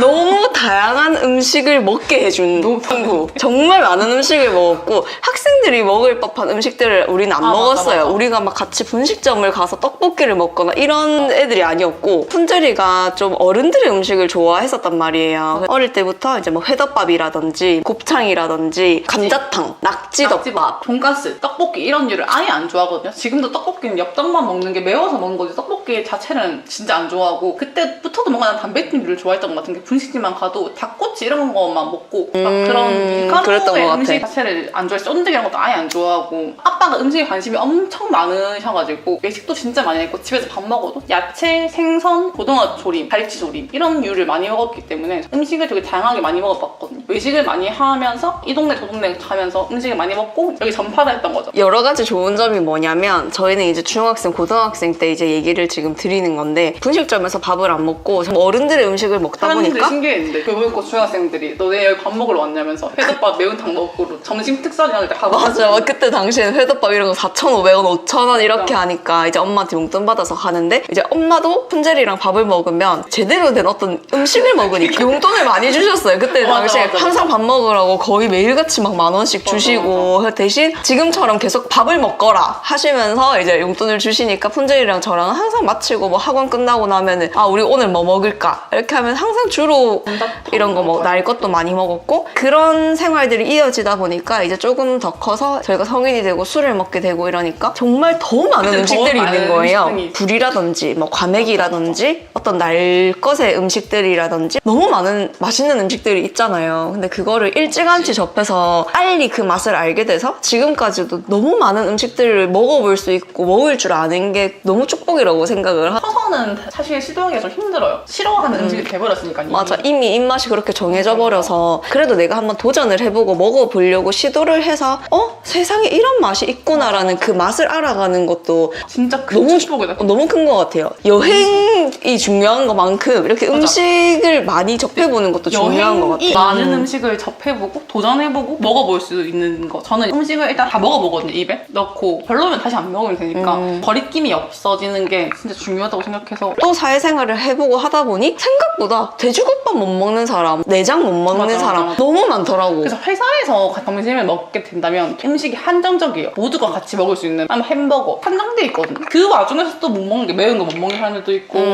뭐 이런 거 싫어하는 사람들도 있고 진짜 입맛 맞추기가 너무 어려운데 음식을 다양하게 먹어보는 게 조금 더 어른스러워 보이기도 해요. 회사에서 막 회식 때 이거 먹으러 가요 했는데 저 그거 못 먹어서 그러면 조금 더 약간 앳되게 보이는 느낌이거든요. 저는 개인적으로 이제 모르겠지만 좀 그런 거 있는 것 같아요. 먹어볼래요도 아니고 저는 그런 거 못 먹어 배제하는 거 그런 것들을 위해서도 어릴 때부터 많은 음식을 접해보는 것도 엄청 좋은 것 같아요. 제가 좋아하고 친하고 이제 같이 일하는 동생이 하나 있는데 걔가 굴을 못 먹는데 또 내가 굴을 좋아하고 이렇게 억지로 하니까 먹었구나. 한번 억지로 이제 저도 한번 가볼래요라고 하는 거야. 그래가지고 이제 걔를 데리고 굴보쌈 집을 가서 굴을 먹는데 진짜 못 먹는 사람이 굴을 먹으면 정말 역겨울 수 있잖아. 그렇죠. 그런 거는 너무 힘든데. 그래서 이제 이 아이가 시도를 하는데 그래도 3점을 먹었는데 자기가 도저히 안 되니까 굴을 말았나? 넣고 소주를 넣고 삼키는 거야. 알약처럼. 그래서 진짜 그렇게까지 먹지 마라 이렇게 얘기를 했는데 어쨌든 그 시도를 한 게 너무 이 아이가 대단해 보이더라고요 그때. 이런 건 좋은 것 같아요. 이렇게 도전해보고 먹자 먹어보고 괜찮을지도 모르니까. 그래서 진짜 그때는 리스펙했습니다. 저도 그렇게 막 못 먹는 음식을 삼키지까지는 못할 것 같은데 그때 그렇게 해줘서 너무 고맙고 좀 약간 미안하기도 하고 대단해 보이고 하더라고요. 마지막 주는 용기 내서 부끄러운 일에 도전을 해보기거든요. 근데 거창한 거 아니고 20대 초반에는 아까도 말했듯이 사회생활이 좁아요. 이 좁은 세상이 내 전부인 줄 알거든요. 이 좁은 세상에서 막 오늘 이것 때문에 신경 쓰이고 오늘 저 눈치가 보고 사람들 눈치도 많이 보이고 대인관계 생각도 많고 이거 행동하면 저렇게 보이지 않을까 이런 잡다한 고민들이 많을 시기거든요. 이거 하면 좋은데 할 수 있는 기회를 놓치는 게 많아요. 저도 그랬었고 다시 돌아간다면 그런 눈치를 아예 안 보고 해보고 싶은 거 다 했을 것 같아요. 막 예를 들면 조별 과제를 한다. 도장을 해보고 싶은데 했는데 안 되면 어떡하지? 이런 사소한 걱정 때문에 안 했다고 하면 안 되더라도 해보고 싶다 하면 하고 동아리 이런 데 들어가 보고 싶다. 좀 짜치는 동아리다. 근데 난 속은 하고 싶어.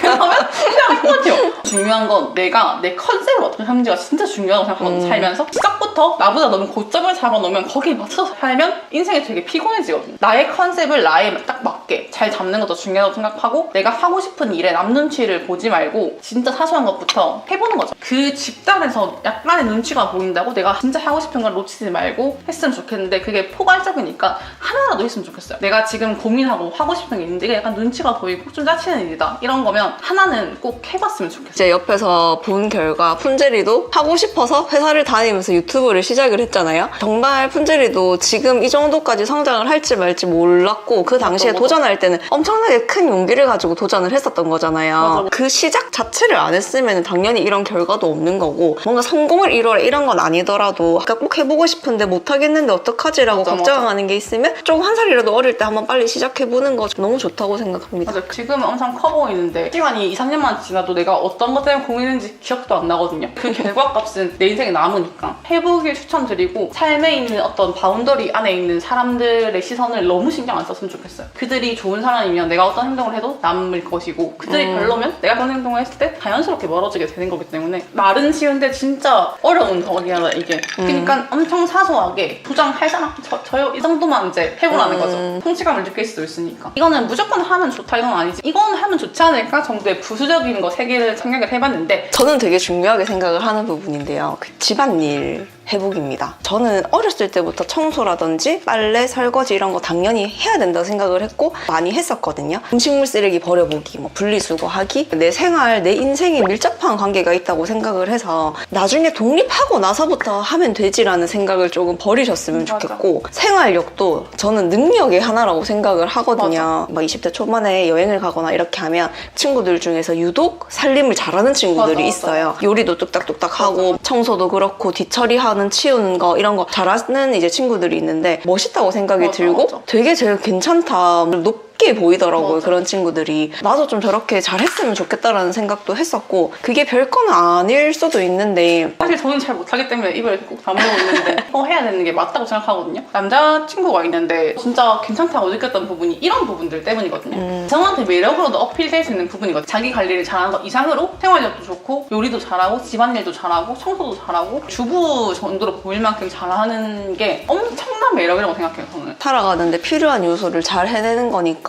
분리수거를 해본 사람들은 왜 음식을 먹고 나서 이런 거를 분리해서 버려야 되고 왜 플라스틱 통도 깨끗하게 씻어야 되는지를 이해를 할 수가 있거든요. 그렇기 때문에 한 번씩 이렇게 해보고 정보들도 조금 습득을 하고 나이를 먹는 게 좋지 않나. 요즘에 가전들 이런 게 너무 좋게 나오잖아요. 그래서 엄마 아빠 집에서 살 때보다 조금 더 이제 고퀄리티 가전들이 많이 생겼는데, 저희가 집안일을 해보니까 다 살 필요 없고 내가 집안일을 했을 때 꼭 필요한 게 뭔지 알게 되더라고요. 그래서 이 집에 들어올 때 벌써 몇 년 전부터 내가 꼭 필요한 가전은 이거다 머릿속에 정돈이 딱 돼 있었거든요. 그래서 쓸데없는 가전을 산 게 하나도 없어요. 좋은 가전을 사되 진짜 꼭 필요한 거를 쏙쏙 골라서 잘 샀고, 그것도 내가 해봤으니까 아는 건데 만약에 안 해봤으면은 남들 좋다고 하는 걸 듣고 다 샀을 수도 있었다 생각을 합니다. 조금 어렸을 때부터 조금씩 엄마 아빠 도와서 한번 해보는 거 좋다고 생각합니다. 다음은 부수적인 거긴 한데 20살이나 21살쯤 됐을 때 제대로 놀아보기가 진짜 중요하다고 생각하거든요. 제대로 막 정신줄 놓고 놀라는 건 아니고 포차 같은 데도 한번 가보고 펍 같은 데 가서 술도 마셔보고 이런 음주 가무를 해보는 것도 중요한 것 같아요. 왜냐면 그런 기억이 인생에 또 오래 가거든요. 젊은 날에는 놀아봤다. 그때만 가지고 오실 수 있는 추억 같은 거라서 중요하다고 생각하고, 그때는 또 돈이 많은 시기가 아니잖아요. 그러니까 조금 더 뭘 해도 재밌단 말이에요. 진짜 뭘 해도 재밌고 체력도 짱짱한 그 시절을 너무 현실에 갇혀서 현생에 갇혀서 아무것도 안 하고 보내는 것보다는 조금은 즐기는 그런 기억도 엄청 중요한 것 같아요. 젊은 시절을 정말 열심히 놀면서 보내서 맞아. 솔직히 말해서 더 놀고 싶다라는 미련이 크게 없기는 없어진 것 같아요. 부수적인 건데 연애도 저는 했으면 좋겠어요. 연애도 많이 하면서 헤어져서 울기도 하고 상처도 받아보고, 연애도 능력 중에 하나이기 때문에 연애를 처음 할 땐 잘할 수가 없거든요. 그래서 모태솔로들이 자꾸 모태솔로로 가는 거고 뭐든지 경험이 중요하다. 맞아. 너무 이렇게 배척하지 말고 노는 것도 해보고 연애도 해보고 재미를 한번 꼭 느껴봐야 돼요. 뭐 연애도 이게 처음 한두 번이 더 스펙타클하고 더 재밌을 수밖에 없어요. 그 젊었을 때 정말 진심으로 내가 처음으로 막 이렇게 맞아. 감정을 불태울 수 있을 때 해보는 연애, 그리고 음주 가무도 마찬가지고 맞아. 처음 막 했었을 때가 한참 제일 재밌을 때니까 진하게 해보셨으면 좋겠어요. 연애를 해봐야 내가 어떤 스타일을 좋아하고 어떤 스타일 잘 맞는지 알게 되거든요. 어떤 사람을 만나서 조금 더 시너지가 좋아지고 하는 게 결혼 상대이기 때문에 결혼 상대를 고르기 위해서라도 연애를 주구장창 하는 것도 중요한 것 같아요. 또 여기서 연애를 너무 많이 하는 사람들은 헤어져 보라고 말하고 싶어요. 혼자의 시간도 중요하기 때문에 장기 연애를 하신 분들? 장기 연애를 했거나 계속 갈아타서 연애의 빈틈이 없는 사람들은 헤어지고 나를 되돌아보는 시간도 엄청 인생에서 또 큰 터닝 포인트이기 때문에. 맞아. 먹는 것도 잘 먹고 연애도 잘하고 일도 잘하고 놀기도 잘하고, 이게 모든 걸 잘해야 인생이 풍족하다고 생각하기 때문에 모든 걸 잘해도 안 피곤한 그 나이에 다 했으면 좋겠어요. 지금 하나만 해도 약간 피곤하거든요. 나이가 엄청 많은 거 아니라서 안 와닿을 수도 있겠지만 30대만 돼도 피곤해져요. 급격하게 피곤하고 귀찮아집니다. 맞아. 많은 부분들이. 도파민이라는 게 너무 줄어들고 이미 다 경험을 해봤다고 생각을 하는 안일함도 쌓이기 때문에 그 시기를 꼭 놓치지 말았으면 좋겠고, 마지막으로 이거는 내 가치관을 말하는 영상에서 한 번도 안 나온 적이 없지만 여행이에요. 저는 여행을 엄청나게 중요하게 생각하는데, 돈이 많아서 가는 여행 이런 게 아니고 다른 공간에서의 나, 다른 공간에서 자보는 거, 다른 공간에서 생활해보는 게 진짜 중요하다고 생각하거든요. 처음부터 끝까지 친구나 누군가의 도움을 받지 않고 내 힘으로 계획해서 가는 여행을 꼭 해보셨으면 좋겠어요. 부유한 여행이 안 된다 하시는 게 오히려 저는 더 좋은 것 같아요. 내가 하나부터 10까지 다 계획하고 하나씩 이뤄나가는 거, 문제를 해결하는 해결하고 부딪히고 이런 과정들은 꼭 필요하고 이거야말로 그 나이 때가 아니면 절대 경험을 못 해보는 거라고 생각하고 그때 여행을 안 간 사람들은 지금도 안 가요. 나이 들어서 여유 있고 시간 될 때 난 좋은 데 가면 되는데 이게 절대 아니거든요. 여행도 습관이에요. 해본 사람만 한다고 세상의 다양함과 이런 걸 알기 위해서도 가야 되긴 하지만 이 습관을 가지기 위해서도 노후를 잘 보내기 위해서도 여행은 중요하다고 생각하는데 여행을 안 가본 사람들은 노후에 여행 못 가거든요. 습관을 안 쌓으면 여행은 바뀌진 않는 것 같아요. 갑자기 제가 살다가 중간에 나 여행 가야지 잘 가게 되는 사람을 본 적이 없거든요. 여전히 무서움이 남아있고 특히 해외는 두려움이 남아있기 때문에 그 두려움을 젊을 때 가서 깨지 않는 이상은 늙을수록 어렵기 때문에 꼭 그때 깨고 오셨으면 좋겠어요. 최대한 멀리 갔으면 좋겠어요. 비행기 티켓을 환승을 하는 거를 찾아서라도 비행시간이 엄청 길더라도 되게 싼 표를 구해서 여러 군데를 가보는 걸 전 추천을 드려요. 근데 또 중요하다고 생각하는 게 혼자 가는 여행이면 모르겠지만 친구랑 어쨌든 같이 갈 가능성이 크잖아요. 전 배려의 연속이라고 생각을 하거든요. 여행 메이트가 잘 맞으려면 정말 배려를 많이 해야 되고 내가 하고 싶어도 무조건 다 할 수 있다라고 생각하지 않고 포기할 거 포기하면서 서로 이걸 맞춰가는 거 정말 중요하다고 생각을 하고 저는 약간 말로 따뜻한 배려보다는 이 사람이 뭐가 필요한지 보다가 챙겨주고 신경 쓰고 저 이런 게 약간 관심이라고 생각하는 스타일이라서 그 여행 가면 더 좋은 거 사람이 더 편하거나 사람 좀 관심이 있을 것 같은 걸 동선을 맞추고 아니면 그 사람이 좋아할 것 같은 걸 생각해서 이렇게 한다든지 이런 것들이 중요하기 때문에 갔는데 만약에 여기서 싸웠다 이러면 너무 스트레스를 많이 받을 것 같아요. 시간 썼지 돈 썼지 친구까지 잃는 그런 이제 상황이 돼버리는 거니까 너무 불편할 것 같고 꼭 누군가랑 여행 계획이 있다면 정말 이렇게 배려하는 마음으로 내가 조금 더 배려해야지라는 마음을 가지고 출발을 하셨으면 좋겠고 이렇게 사진만 찍고 막 그 스팟만 딱딱 찍고 오는 그런 여행은 안 하셨으면 좋겠어요. 꼭 먹어보고 싶은 음식이 있으면 거기서 꼭 한번 먹어보기 이런 식으로 딱딱딱 내가 꼭 하고 싶은 걸 정해서 갔으면 좋겠고 그냥 우리끼리 조금 이제 좋은 뭐 맛집도 알아보고 이제 걷기도 걷고 이렇게 여행을 하는 게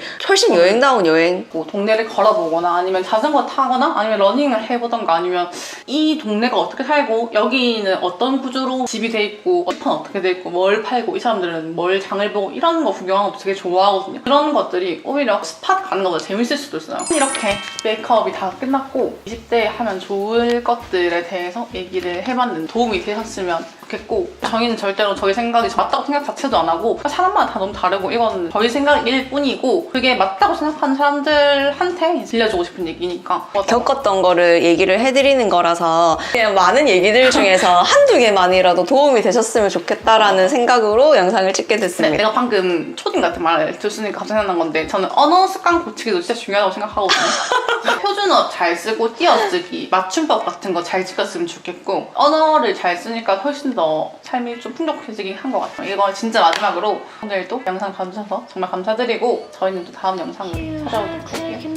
돈 버는 게 좀 힘든데 이러신 분들은 목돈을 만드는 거예요. 쉽게 버는 돈들 경제 상황이 완전 꼬이는 거예요. 신용카드를 쓰셔야 돼요. 이 통장을 든다고 마이너스 될 게 하나도 없거든요. 주식과 코인으로 1,300 정도는 잃은 거거든요. 애매한 돈에 애매한 데 투자하면 근로소득만으로 시드머니를 만든 사회초년생들에게 추천하는 것. 안녕 여러분, 푼젤입니다. 오늘은 20대 초반에 하면 인생이 변할 수도 있는 돈 관리 방법에 대해서 말을 해보려고 이렇게 카메라를 켰어요. 디테일하게 막 대본을 쓰진 않았거든요. 진짜 제 경험을 토대로 말씀을 드리는 형식으로 영상을 찍으려고 이렇게 준비를 해봤고 제가 청약에 당첨도 됐고 30대 초반에 어느 정도 내 집 마련이 된 케이스로 어떻게 이렇게 할 수 있었냐 꿀팁들을 담아본 영상이 될 것 같아요. 사회초년생의 큰 금액의 급여를 받지 않고도 저축으로 이렇게 된 케이스고 엄청 바싹 모으진 않았거든요. 누가 보면 그게 많이 모은 건가? 할 수 있지만 제 기준에는 이렇게 모으면 엄청나게 절약하지 않고도 경제관념이 딱 이루어지고 20대 초반이 진짜 중요하기 때문에 이 재테크를 공부하시는 분들에게 해당이 안 되고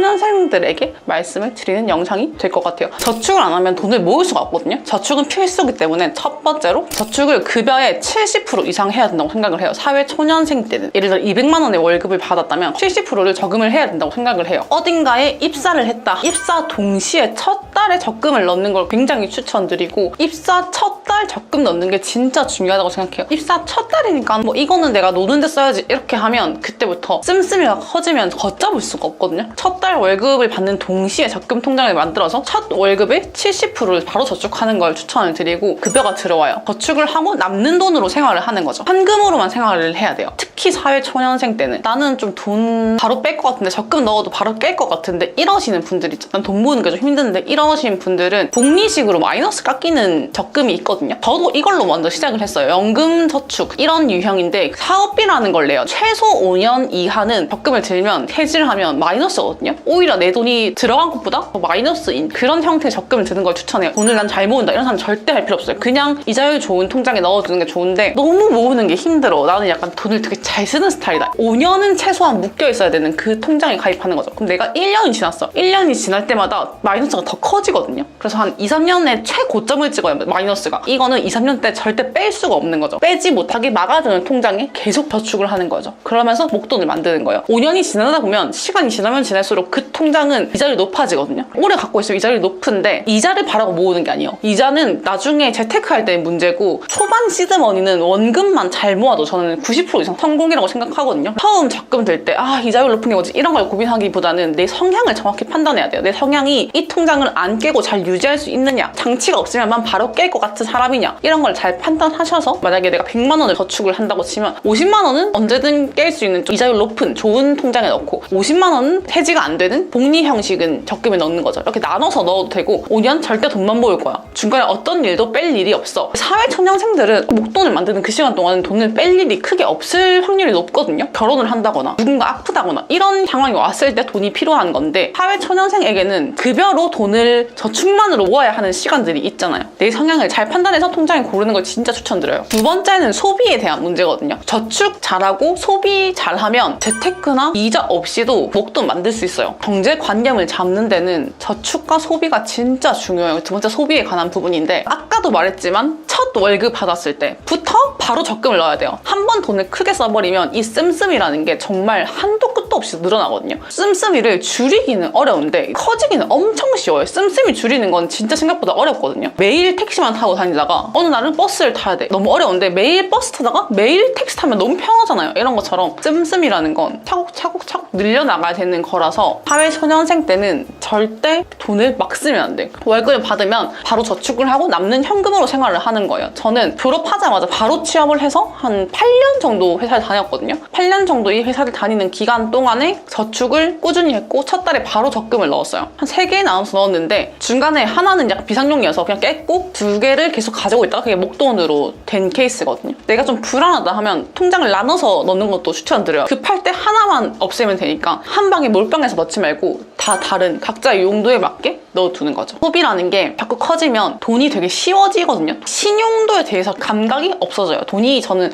어려워했다고 생각하거든요. 돈이 쉬워지면 대출도 욕심이 생기고 홀릴 만한 게 요즘 세상에 너무 많단 말이에요. 쉽게 버는 돈들, 쉽게 해주는 대출들, 3금융이나 장기 카드 대출, 단기 카드 대출, 마이너스 통장 이런 것들이 대표적인 예인데 한번 늪에 빠지면 절대 못 태어나거든요. 헤어나올 수 있지만 다시 빚을 원상복구하는 데는 진짜 정말 어려운 시간이 걸려요. 그래서 빚이 생기면 안 되거든요. 보통 씀씀이가 커지면 돈을 쉽게 생각해요. 하루에 10만 원, 20만 원 쉽게 생각하고 한 달에 100만 원, 200만 원 쉽게 생각하고 나한테 없는 돈을 자꾸 있다고 생각하는 거죠. 대출 200만 원이 나온다. 없는 200만 원이라는 돈을 자꾸 내 돈이라고 착각해요. 그것까지 소비로 사버린단 말이죠. 내 경제 상황이 완전 꼬이는 거죠. 그때부터. 한 번 생긴 빚은 절대 줄이기가 어려우니까 급여에서 저축하고 남은 돈만 쓰는 거예요. 부족해도 그냥 그 돈으로 버티는 거예요. 사실 처음 월급 받으면 너무 큰 돈이거든요. 사회초년생한테는. 학생 시절만 하다가 몇백이라는 돈이 한 달에 생기네? 오, 너무 신기하다. 어떻게 쓰지? 이렇게 할 수 있는데 무조건 70%는 적금하고 나머지를 어떻게 한 달에 쓸 건지 구상을 해서 소비를 계획을 세우셔야 돼요. 이게 아니라 한두 달을 그냥 난 놀아야겠다 하고 이 몇백을 소비하는데 전부 다 쓰면 그때부터 경제관념이란 게 망가지기 때문에 매일 탔던 택시는 다시 버스로 돌이키기 힘들거든요. 매일 먹던 배달과 습관처럼 사던 올리브영 화장품 이런 것들을 다시 돌리기가 되게 어려워요. 다양한 소비가 있는데 소비를 어떻게 내 상황에서 줄일 수 있지? 생각을 늘 하면서 사회초년생을 보내야 된다고 저는 생각을 해요. 그래서 세 번째가 신용카드의 문제인데 사회생활을 하면 신용카드를 만들 수가 있게 되거든요. 그때부터 이제 신용카드를 나도 써도 될까? 나도 신용카드 쓰고 싶다 라고 생각이 들 거예요. 저는 정말 비추천이에요. 아까 말했듯이 신용카드란 것은 어떻게 보면 빚이에요. 나한테 없는 돈인데 자꾸 나한테 있다고 착각하게 만드는 돈. 그게 신용카드의 한도거든요. 신용카드 한도가 예를 들어 6만 원이라 치면 나에게는 100만 원이란 돈이 없지만 미리 100만 원을 나한테 주는 느낌이잖아요. 그게 아닌데 있는데 그렇게 생각할 수가 있어요. 그래서 신용카드를 쓰지 말라는 거예요. 근데 신용카드를 평생 쓰지 말아야 하냐? 그건 진짜 아니거든요. 사회 초년생 한 3년 정도는 체크카드만 쓰면서 소비 패턴을 정확히 잡는 거예요. 내 소득, 지출, 적금을 정확히 루틴 잡힌 상태에서 신용카드를 쓰셔야 돼요. 경제관념이 자리가 잡히면 조금씩 신용카드를 써야 되는 게 이 신용카드랑 신용도가 밀접한 관계가 있거든요. 신용카드를 써서 쓰고 내가 갚는 이런 신용을 높여야 되는 거죠. 신용카드를 높이는 게 가장 빠르고 쉽기 때문에 신용카드를 쓰긴 쓰셔야 돼요. 그리고 한도가 처음부터 확 늘어나는 게 아니라 소득이 아무리 많더라도 신용도를 증명해야 되는 시간들이 있기 때문에 조금씩 쓰는 건 좋아요. 왜냐면 나중에 집을 사거나 부동산을 구매할 때 대출을 받을 때 이 신용도가 중요하기 때문에 신용도 높이는 개념에서 신용카드를 어느 정도 쓰셔야 되는 시기가 올 거예요. 사회생활 최소 3년 이상, 한 5년 이상부터 써도 충분하다고 생각해요. 뭐 한 1년만 쓰면 되니까. 결혼을 하거나 아니면 가전을 구매하거나 높은 소비가 필요할 때 카드 혜택이 많은 카드를 쓰고 이런 것들은 필요하기 때문에 신용카드를 어느 정도 경제관념이 잡힌 상태에서는 조금씩 쓰는 걸 추천해요. 신용카드를 체크카드 대용으로 쓰는 거죠. 급여를 받아서 적금할 거 빼고 나머지 내가 지출할 돈을 신용카드 결제 계좌에 묶어놓고 그냥 신용카드를 쓰는 거예요. 저는 항상 그렇게 했거든요. 이때까지 살면서 신용카드 할부를 딱 한 번 해본 것 같아요. 할부를 할 일이 없어. 그 할부도 할부 기간 전에 다 갚았어요. 무이자가 있지만 모든 카드 값이 빚이라고 생각하고 빚 짓는 걸 저는 일단 너무 싫어하기 때문에 부동산이나 이런 걸로 대출 제외하고 생긴 빚은 빚이라고 생각해서 신용카드 되게 빨리 갚는 편인데 이 카드 쓰면 뭐 얼마 할인, 카드 쓰면 한 달에 이득 본다. 유튜브에도 솔직히 이런 정보가 너무 방대하잖아요. 이 카드를 쓰면 뭐 한 달에 얼마 절약할 수 있어요. 마일리지가 적립이 돼요. 이런 건 물론 좋거든요. 진짜 중요한 건 나한테 돌아오는 혜택이 아니라 내 경제관념이라고 생각해서 내 경제관념이 자리를 잡으려면 혜택 같은 거 다 필요 없으니까 그냥 체크카드 현금만 쓰는 거다. 그게 중요해요. 사회 초년생한테는 어느 정도 내 경제관념이 잡히면 스스로 나에게 좋은 걸 찾을 수 있는 날이 오거든요. 그 전까지는 뭐 한 달에 10,000원 이득 보려고 더 찾아보고 이렇게 하기보다는 현금을 쓰세요. 요리조리 융통폰을 이렇게 잘 쓰는 습관을 기르는 게 훨씬 더 중요하다고 저는 생각을 합니다. 네 번째는 청약 통장에 관한 이야기예요. 저는 중학교 1학년인가부터 아빠가 만들어서 그때부터 계속 모아왔긴 한데 나는 청약 통장 필요 없어. 집 살 것도 아니고 가점 받을 것도 없고 그걸 왜 하는지 모르겠어. 이렇게 할 수도 있는데 그래도 100명한테 말하면 100명 다 들으려고 저는 말하고 싶어요. 이 통장을 든다고 마이너스 될 게 하나도 없거든요. 그럼 들어야죠. 한 달에 많이 안 들어도 돼. 저는 30만 원씩 들었는데 저는 많이 든 거거든요. 이건 3만 원씩 들어도 돼요. 한 달에 3만 원에서 5만 원 정도만 들어도 되고 기간이 되게 중요하게 책정이 되는 거라서 어리면 어릴수록 추천을 드리고 지금 없다 하면 바로 가서 만드세요. 청약 통장은 이자율도 좋고 어떤 은행이든 단 한 곳만 들 수 있어. 이거는 무조건 들면 마이너스가 없는 거란 거지. 저는 청약에 당첨이 됐는데 이 청약이 완전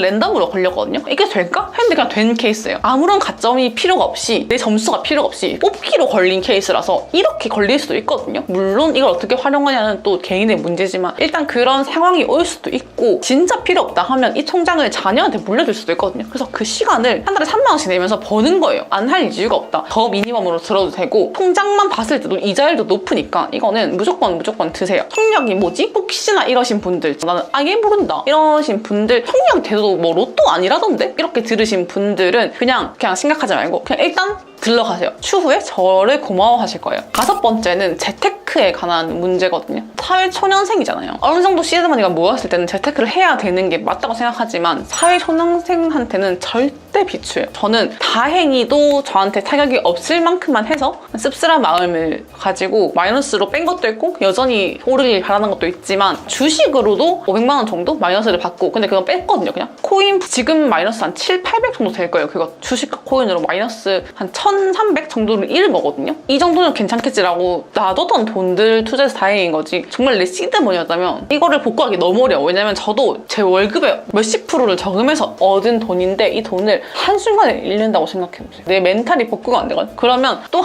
한 방을 찾게 되면서 복구가 안 돼요. 깨끗하게 안 할 수 있어서 다행인 건데 그게 안 될 수도 있거든요. 너무 많은 돈을 투자하면 저라도 안 됐을 거예요. 그러니까 이 돈을 어떻게 굴릴까? 이런 생각은 1억까지는 모이고 투자를 했으면 좋겠어요. 5, 6천 정도 모였을 때 많이 모인 거 아닌가? 어디 투자하고 이 돈을 그냥 돈으로 두기 아깝다 생각할 수도 있거든요.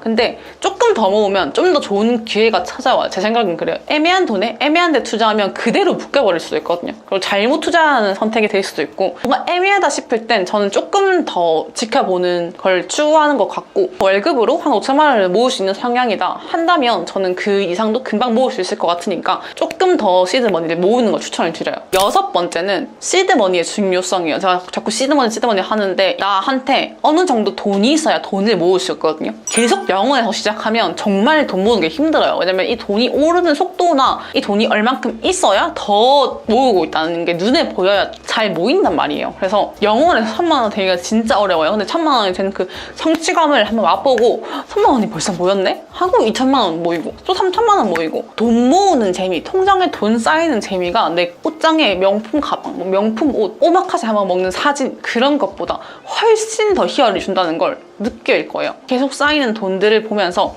그 돈이 누군가는 작다고 느낄 수도 있고 누군가는 크다고 느낄 수 있거든요. 내가 열심히 일해서 그 열심히 일하는 걸로 저축을 한 거기 때문에 돈이 오르는 걸 보면 무조건 뿌듯함이 있을 거란 말이죠. 그런 뿌듯함을 낳고 뿌듯함을 낳고 뿌듯함을 낳아서 근로소득만으로 시드머니를 만들 수 있는 원동력이기 때문에 계속 오르는 추세로 모아야 돼요. 근로소득만으로 돈을 모으기가 진짜 힘들거든요. 사회초년생에 딱 해내면 그때 경제관념이 저는 딱 생기는 것 같아요. 그런 성취감이 계속되는 구조로 돈을 모으는 게 진짜 중요하다고 생각이 들어요. 뭐 한 300만 원 모으고 없애고 300만 원 모으고 없애고 이러면은 돈이 진짜 안 모이거든요. 단타로 돈을 모으자고 생각하지 말고, 사회초년생은 적어도 5년에서 10년까지도 한 곳에 계속 모으는 그런 습관이 있어야 된다고 저는 생각을 해요. 7번째는 사회초년생이 절대 하지 말아야 될 것이에요. 첫 번째가 자동차 사기거든요. 차를 사지 말라는 게, 감가가 심한 물건은 소비는 안 하는 게 맞다고 생각하거든요. 특히 차가 감가가 심해요. 출고 나오자마자 중고가 되는 거기 때문에 너무너무 감가가 심하고 차에 여유가 있을 때 사야 돼요. 그래서 저는 차를 회사에 퇴사를 하게 될 때쯤에 차가 필요했어요. 왜냐면 저는 이제 프리로 일을 해야 되고 왔다 갔다 자차가 있어야 되는 상황이어서 차를 중고로 샀어요. 친오빠가 타던 차를 제가 중고로 샀거든요. 그 차를 아직까지 타고 있고, 그 선택이 저는 진짜 잘했다고 생각하거든요. 자취를 안 한 이유도 같은 이유인데, 어떤 상황에 의해서 내가 자취를 해야 된다. 그럼 어쩔 수 없이 자취에 돈을 쓰는 게 맞지만, 그게 아닌 이상은 부모님 집에 살 수 있으면 부모님 집에 사는 게 돈을 모을 수 있는 첫 번째 방법이긴 해요. 자취를 하면 돈이 어쩔 수 없이 생활하는데 너무 많이 돈이 들기 때문에 돈을 모을 수 없는 구조로 갈 수도 있단 말이죠. 자취하기, 이건 어쩔 수 없는 경우가 있지만 차 사기는 진짜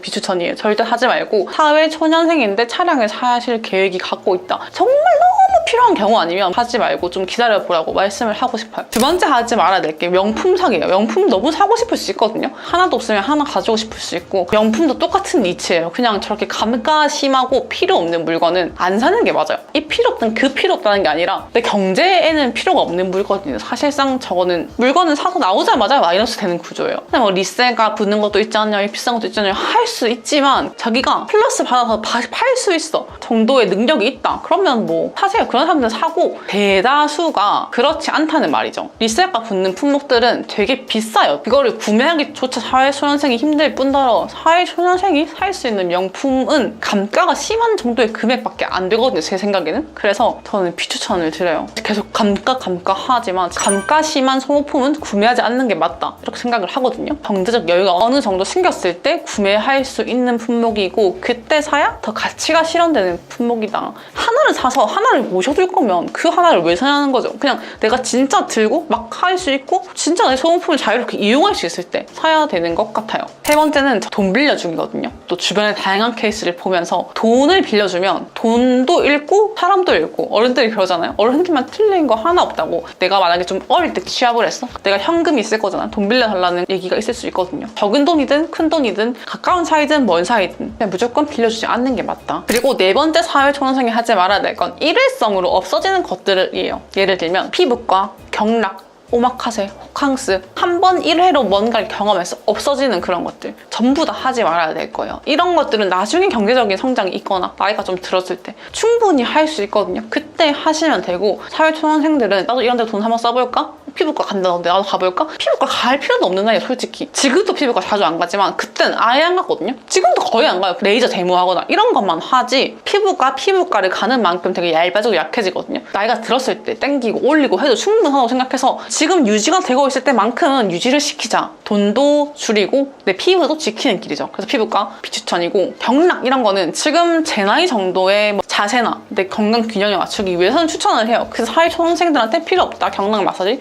비추천. 그리고 오마카세 호캉스는 말 안 해도 뭐 아시겠죠? 그것들이 필요한 상황들이 분명히 올 거니까 사회초년생들은 아직 그런 거에 먼저 씀씀이게 올라가거나 눈이 높아지면 안 된다. 그리고 마지막은 감가 심한 거에 좀 수장킨데 자동차랑 똑같은 부분인 것 같아요. 감가가 심한 물건에 소비를 하는 걸 저는 비추천이고, 가지고 있으므로 조금이라도 플러스 되는 것들에 투자를 하는 게 맞거든요. 부동산이라든지 금이라든지 달러라든지 가지고 있으면 돈을 오르는 품목들을 사는 습관을 들이는 게 훨씬 삶에 도움이 될 거예요. 그리고 반대로 8번째는 사회초년생들에게 추천하는 것들이에요. 첫 번째는 여행이에요. 분명히 찬반이 갈릴 수도 있는 문제라고 생각하거든요. 저는 근데 여행은 무조건 100% 추천해요. 이것도 뭐 일회성 아닌가요? 하면 할 말 없어. 일회성 맞지만 여행은 가면 양질의 내 삶이 달라지기 때문에 진짜 젊고 체력 많은 그때 가야 돼요. 돈을 조금 벌기 시작하고 체력은 많고 내가 뭐든지 할 수 있을 것 같은 그런 나이에 여행을 가는 건 지금 제가 가는 여행이랑 너무나 다르거든요. 그때 그 나이에만 경험할 수 있는 것들이 분명히 존재해요. 어릴 때 미끄럼틀 타고 놀이터에서 놀고 그 나이에만 그게 재밌었던 거고 그 나이에만 할 수 있는 것들이 있는데, 저는 20대 초반에는 무조건 여행을 멀리 가야 된다고 생각하거든요. 얼마나 다양하고 넓은 세계에 어떤 것들이 있고 이렇게 다양한 문화와 이렇게 다양한 사람들이 꼭 알아야 되는 순간이라고 생각을 해요. 직장 다니기 시작할 때 전에도 대학교 4년을 다니면서 방학이 여러 번 있잖아요. 그 방학 때마다 단기 알바를 했어요. 어린이집 미술 강사 같은 걸 하고 학원에서 사무보조 단기로 파트타임 짧게 구하는 거 있거든요. 방학 때마다. 그런 걸 해서 그 방학이 10일 정도 남은 시점에 벌었던 돈을 전부 몰빵해서 여행으로 무조건 썼거든요. 방학마다 여행 다녔어요. 너무 좋았던 경험이에요. 지금도 여행을 자주 가지만 지금 가는 여행은 달라요. 그때 가는 여행이랑. 젊음과 신선한 그때 해외여행을 많이 가는 걸 저는 추천을 드립니다. 돈 모으기랑은 조금 다른 문제일 수도 있어요. 그래도 여기에 투자를 한다면 전 추천을 드리고, 두 번째는 10만 원씩 작은 것에 투자해보기예요. 아까 주식 코인 하지 말라고 하지 않았어요? 능력 밖에 너무 고액을 투자하지 마라. 도박성이 짙게 하지 말라는 거지. 투자가 뭐고 코인이라는 게 뭘까? 이 주식이라는 게 뭘까? 이 정도는 알아야 된다고 생각하거든요. 해외 주식, 국내 주식, 코인 이런 것들 좀 안정성이 짙은 것들에 한 10만 원 정도로 이것도 사보고 저것도 사보고 이거 공부하고 찾아보고 이런 것들을 전 추천드려요. 월 급여에 한 10만 원 정도는 경제 학습에 사용을 한다고 생각하고 연습들을 하는 거죠. 세 번째는 살아가면서 남는 것에 수익의 10% 투자하기예요. 학원, 운동이라고 생각하거든요. 내가 뭔가 배워놓으면 살아가면서 늘 나에게 남는 거기 때문에 이 배움에 내 수익의 10%를 쓰자가 제 마인드거든요. 200만 원을 벌면 20만 원 안으로 그걸 쓰는 거죠. 2천만 원을 버는 사람은 200만 원 정도는 써야 된다고 생각해요. 많이 벌면 고액 PT를 받는 거고, 돈을 적게 벌면 싼 헬스장 찾거나 일할 때 부족한 부분을 알려주는 학원을 다닌다든지 지식 습득의 10%를 쓰세요. 월급에. 9번째 중요한 건 돈이 내 통장에 들어왔을 때 그때가 내 돈이라고 생각하기예요. 미리 받을 돈들을 내 돈이라고 생각하지 마세요. 그러면서 신용불량자가 되는 거고, 그러면서 빚이 늘어나는 거예요. 내 통장에 딱 꽂혔을 때 그때 내 돈이니까 그것만이 내 돈이라고 생각을 하세요. 정산 안 된 돈들, 받아야 되는 미수금들을 돈이 들어왔을 때 내 돈이라고 생각하고, 마지막 10번째는 미니멀리스트 되기예요. 물건을 끊임없이 버리세요. 필요 없는 것들은 사지 말고 안 쓰는 물건들은 무조건 파세요. 키로당 얼마로 파는 데도 있고 당근도 있고, 버리는 건 버리고 팔 건 팔고 짜잘한 건 사지 말고, 이런 미니멀리스트로 엄청 물건들을 깨끗하게 딱 쓰는 것만 놔두는 게 정말 중요하다고 생각을 하거든요. 돈이 어느 정도 모이면 물건 고르는 눈도 높아진단 말이에요. 물건을 많이 사보면 물건 고르는 법이 높아져서 하나의 물건을 사도 그걸 되게 잘 쓰고 오래 쓰고 가치 있게 쓰는데, 사회초년생들에게는 물건을 고르는 힘도 저는 아직 부족하다고 생각하거든요. 돈이 없을 때일수록 그걸 못 가지니까 갖고 싶은 거예요. 가질 수 있다면 가지고 싶지 않겠죠? 갖고 싶어서 막 이것저것 사면은 무한 굴레예요. 일단 집을 다 깨끗하게 미니멀리스트로 다 버리고 필요한 것들만 두고 사는 거예요. 나한테 필요한 것들이 뭔지 너무 잘 보이고 뭐가 필요 없는지도 생각이 많이 하게 된단 말이에요. 필요 없는 것들을 사는 습관이 소비 요정이 되는 지름길이기 때문에 미니멀리스트가 되기, 이게 마지막 10번째였어요. 이렇게 여러 가지 카테고리로 말을 해봤는데 도움이 되는 부분이 있으셨을지 모르겠지만, 중요한 건 무조건 저축을 많이 해라, 돈을 굴려야 된다, 뭐 어떤 유혹이 많을 거라고 생각하거든요. 내 경제관념이 생기기 전까진 미련하게 저축만 하는 것도 좋은 방법인 것 같아요. 그런 시간이 꼭 필요하고 살면서 차곡차곡 열심히 모으시는 거 추천드리면서 궁금한 거 있으면 댓글로 남겨주시고 이 영상이 좀 반응이 좋으면 디테일하게 말하는 영상도 만들어 보도록 할게요. 그럼 오늘 영상도 봐주셔서 정말 감사드리고 저희는 다음 영상으로 만날게요. 안녕. 이 세 개를 절대 하면 안 돼요. 우울감이 50%가 줄어요. 입사 전에 익히면 훨씬 좋아요. 멘탈과 안정감이 확 올라가요. 실패해도 단단해져. 이별해도 단단해져. 나를 내가 돌봐야 돼요. 안녕 여러분, 춘젤입니다. 20대 초년생이 기본적으로 쌓아두면 좋은 인생 꿀팁에 대해서 얘기를 해보려고 해요. 6가지를 들고 왔고 하나도 빠짐없이 진짜 중요한 얘기들만 모아놨으니까 끝까지 꼭 봐주시길 바라면서 첫 번째부터 시작해볼게요. 첫 번째 꿀팁은 신용 점수 관리예요. 신용 점수 관리가 뭐야? 신용 점수가 뭐지? 이렇게 생각하시는 사회초년생분들 꽤 되실 것 같거든요. 카카오뱅크에 들어가도 있어요. 나의 신용 점수라고 해서 내 신용 점수가 어떤지 알려주고 있거든요. 신용 점수라는 게 은행이나 공공기관, 금융평가시설에서 나의 신용을 얼마 정도로 책정을 하냐 그 수치로 보여주는 건데 한때 이렇게 1000점으로 된 적도 있고 990점에서 1000점 사이를 왔다 갔다 하는 것 같아요. 사실 900점 이상 올라가면 크게 그 위부터는 점수가 의미가 없긴 하거든요. 더더더 오르는 것도 물론 좋지만 제일 중요한 건 신용이 떨어지면 안 돼요. 소위 말하는 신용 불량자가 이 신용을 말하는 거거든요. 6등급 이하로 떨어진다 한다면 이제 대한민국에서 보는 신용 불량자가 되는 거라서 신용을 지켜주셔야 되고 820에서 850점 정도는 평균 값으로 맞춰주셔야 돼요. 현금 서비스, 카드론, 리볼빙 이 세 개를 절대 하면 안 돼요. 이 세 개는 한 번만 해도 신용을 조회해보면 내가 그걸 했다는 기록들이 다 남거든요. 금융평가단에서 나의 위험한 소비 습관으로 인식을 해서 단기 카드 대출, 카드론, 리볼빙 이런 것들은 절대 하면 안 되는 것들이고 휴대폰 요금, 교통비, 카드값 1일만 연체가 돼도 바로 신용점수에 하락을 하거든요. 별 문제가 되지 않지 않을까 하는 것들, 사소한 것들도 내 신용에 엄청난 영향을 준다는 걸 알고 있어야 하고 신용이라는 게 떨어지긴 되게 쉬운데 복구가 되게 어렵거든요. 한순간에 파박 떨어져도 복구하는데 6개월, 1년이 걸려요. 사람 간의 신용도 떨어뜨리긴 쉬워도 다시 복구하는데 되게 오랜 시간이 걸리잖아요. 과도한 할부도 감점 요소가 되거든요. 휴대폰 할부 같이 할부를 많이 하는 그런 카테고리에 있는 품목들은 괜찮지만 뭐 가전이나 명품 같은 사치품들을 12개월에서 혹은 36개월까지 장기간 할부를 한다면 이것도 신용평가사에서 좋게 보지 않는 품목 중에 하나고 이런 것들을 지켜서 신용이 좋아지면 어떤 게 좋냐? 첫 번째로 대출이에요. 부동산 대출이 있고 담보 대출이 있고 안전한 담보가 있는 대출이어도 신용도를 보거든요. 신용도가 너무 낮은 사람에게는 어떤 안전자산이 있어도 대출이 쉽지가 않아요. 대출을 쉽게 하려면 일단 기본적으로 베이스가 신용이 어느 정도는 깔려 있어야 되거든요. 연체 기록이 많고 뭐 대부업체나 뭐 리볼빙 단기 카드 대출 해서 연체된 내역이 많다 이런 사람들에게는 어떤 안전한 대출도 약간 이제 은행에 주춤하겠죠. 회수가 안 될 수 있으니까 신용도가 엄청 중요한데 이 사람한테 대출을 줄 수 있을까 없을까를 평가하는 와중 커트라인 어떤 언더쯤에 있다 할 때 이 신용도가 조금 낮아버리면 더 높은 사람한테 채택을 해야겠다 이렇게 밀릴 수가 있단 말이죠. 그래서 신용도 관리는 정말 20대 초반부터 체크카드를 쓴다거나 아니면 소비 패턴이 좀 일정하다거나 급여가 계속 똑같은 주기로 들어온다거나 쫌쫌따리들이 내 신용도를 조금씩 올리거든요. 신용카드를 조금 쓰고 이제 바로바로 갚는 습관들도 신용도에 영향을 줄 수 있기 때문에 신용카드를 사회초년생한테는 비추천을 하지만 신용도가 너무 안 좋은 분들에게는 회복 방법으로 추천을 드리기는 해요.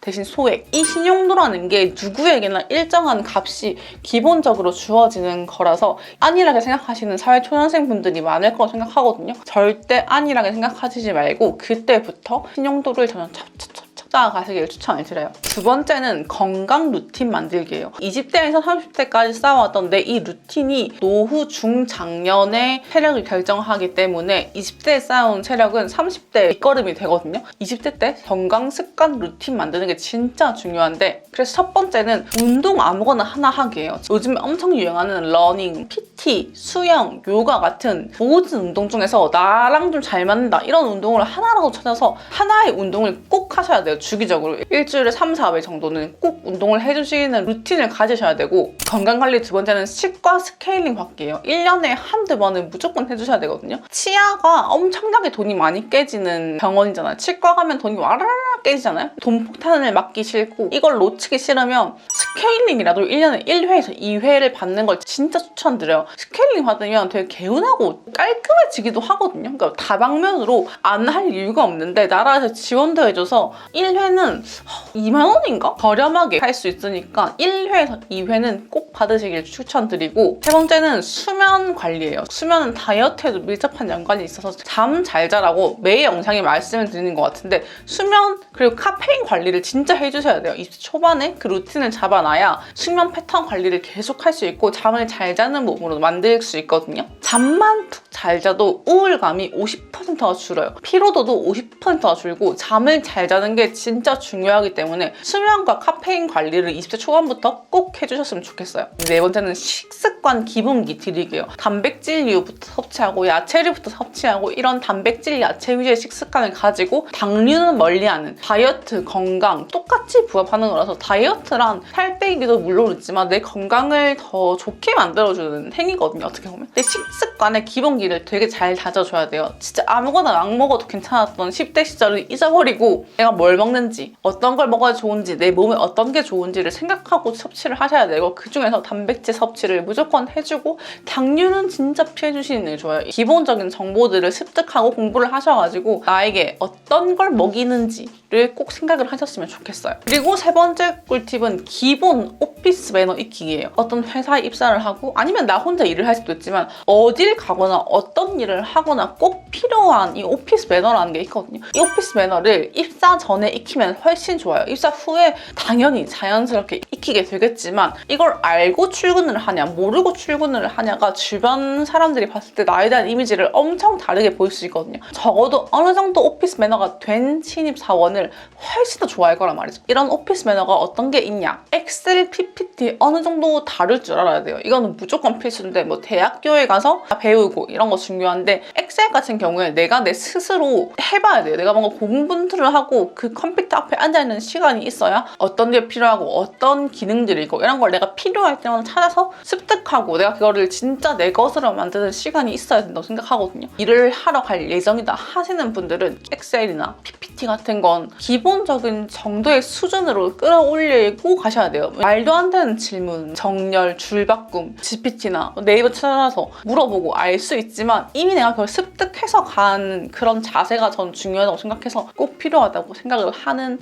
부분이고, 회사에 가면 대학교 때까지 쓰던 말투와 되게 다른 말투를 쓰거든요. 요청 들어요. 이렇게 명령이나 보다는 뭐 부탁드립니다. 이것 좀 부탁드릴게요. 한 톤 저자세인 그런 말투를 되게 많이 쓴단 말이죠. 이거 하면 될까요? 이런 거를 진행해도 되는지 확인 부탁드립니다. 이런 식으로 한 톤 정리된 말투로 많이 말을 하거든요. 예를 들어서 교수님 이거 언제까지 되나요? 이렇게 물어봤다면 사회에서는 가능하신 일정 공유 부탁드립니다. 뭐 이런 식으로 되게 좀 깔끔하게 톤 앤 매너를 갖춰서 말하는 습관을 만들어지거든요. 미리 인지하고 가면 훨씬 더 또 사회생활이 편하다는 거죠. 이어지는 게 기본 메일링 정보를 알고 가시는 게 중요해요. 어떤 회사에 입사를 하더라도 메일을 보낼 일이 엄청 많잖아요. 인사말, 본문 확인 부탁드립니다. 이런 엄청 간단한 메일링 매너도 모르고 가는 것과 알고 가는 것과 엄청난 차이가 있거든요.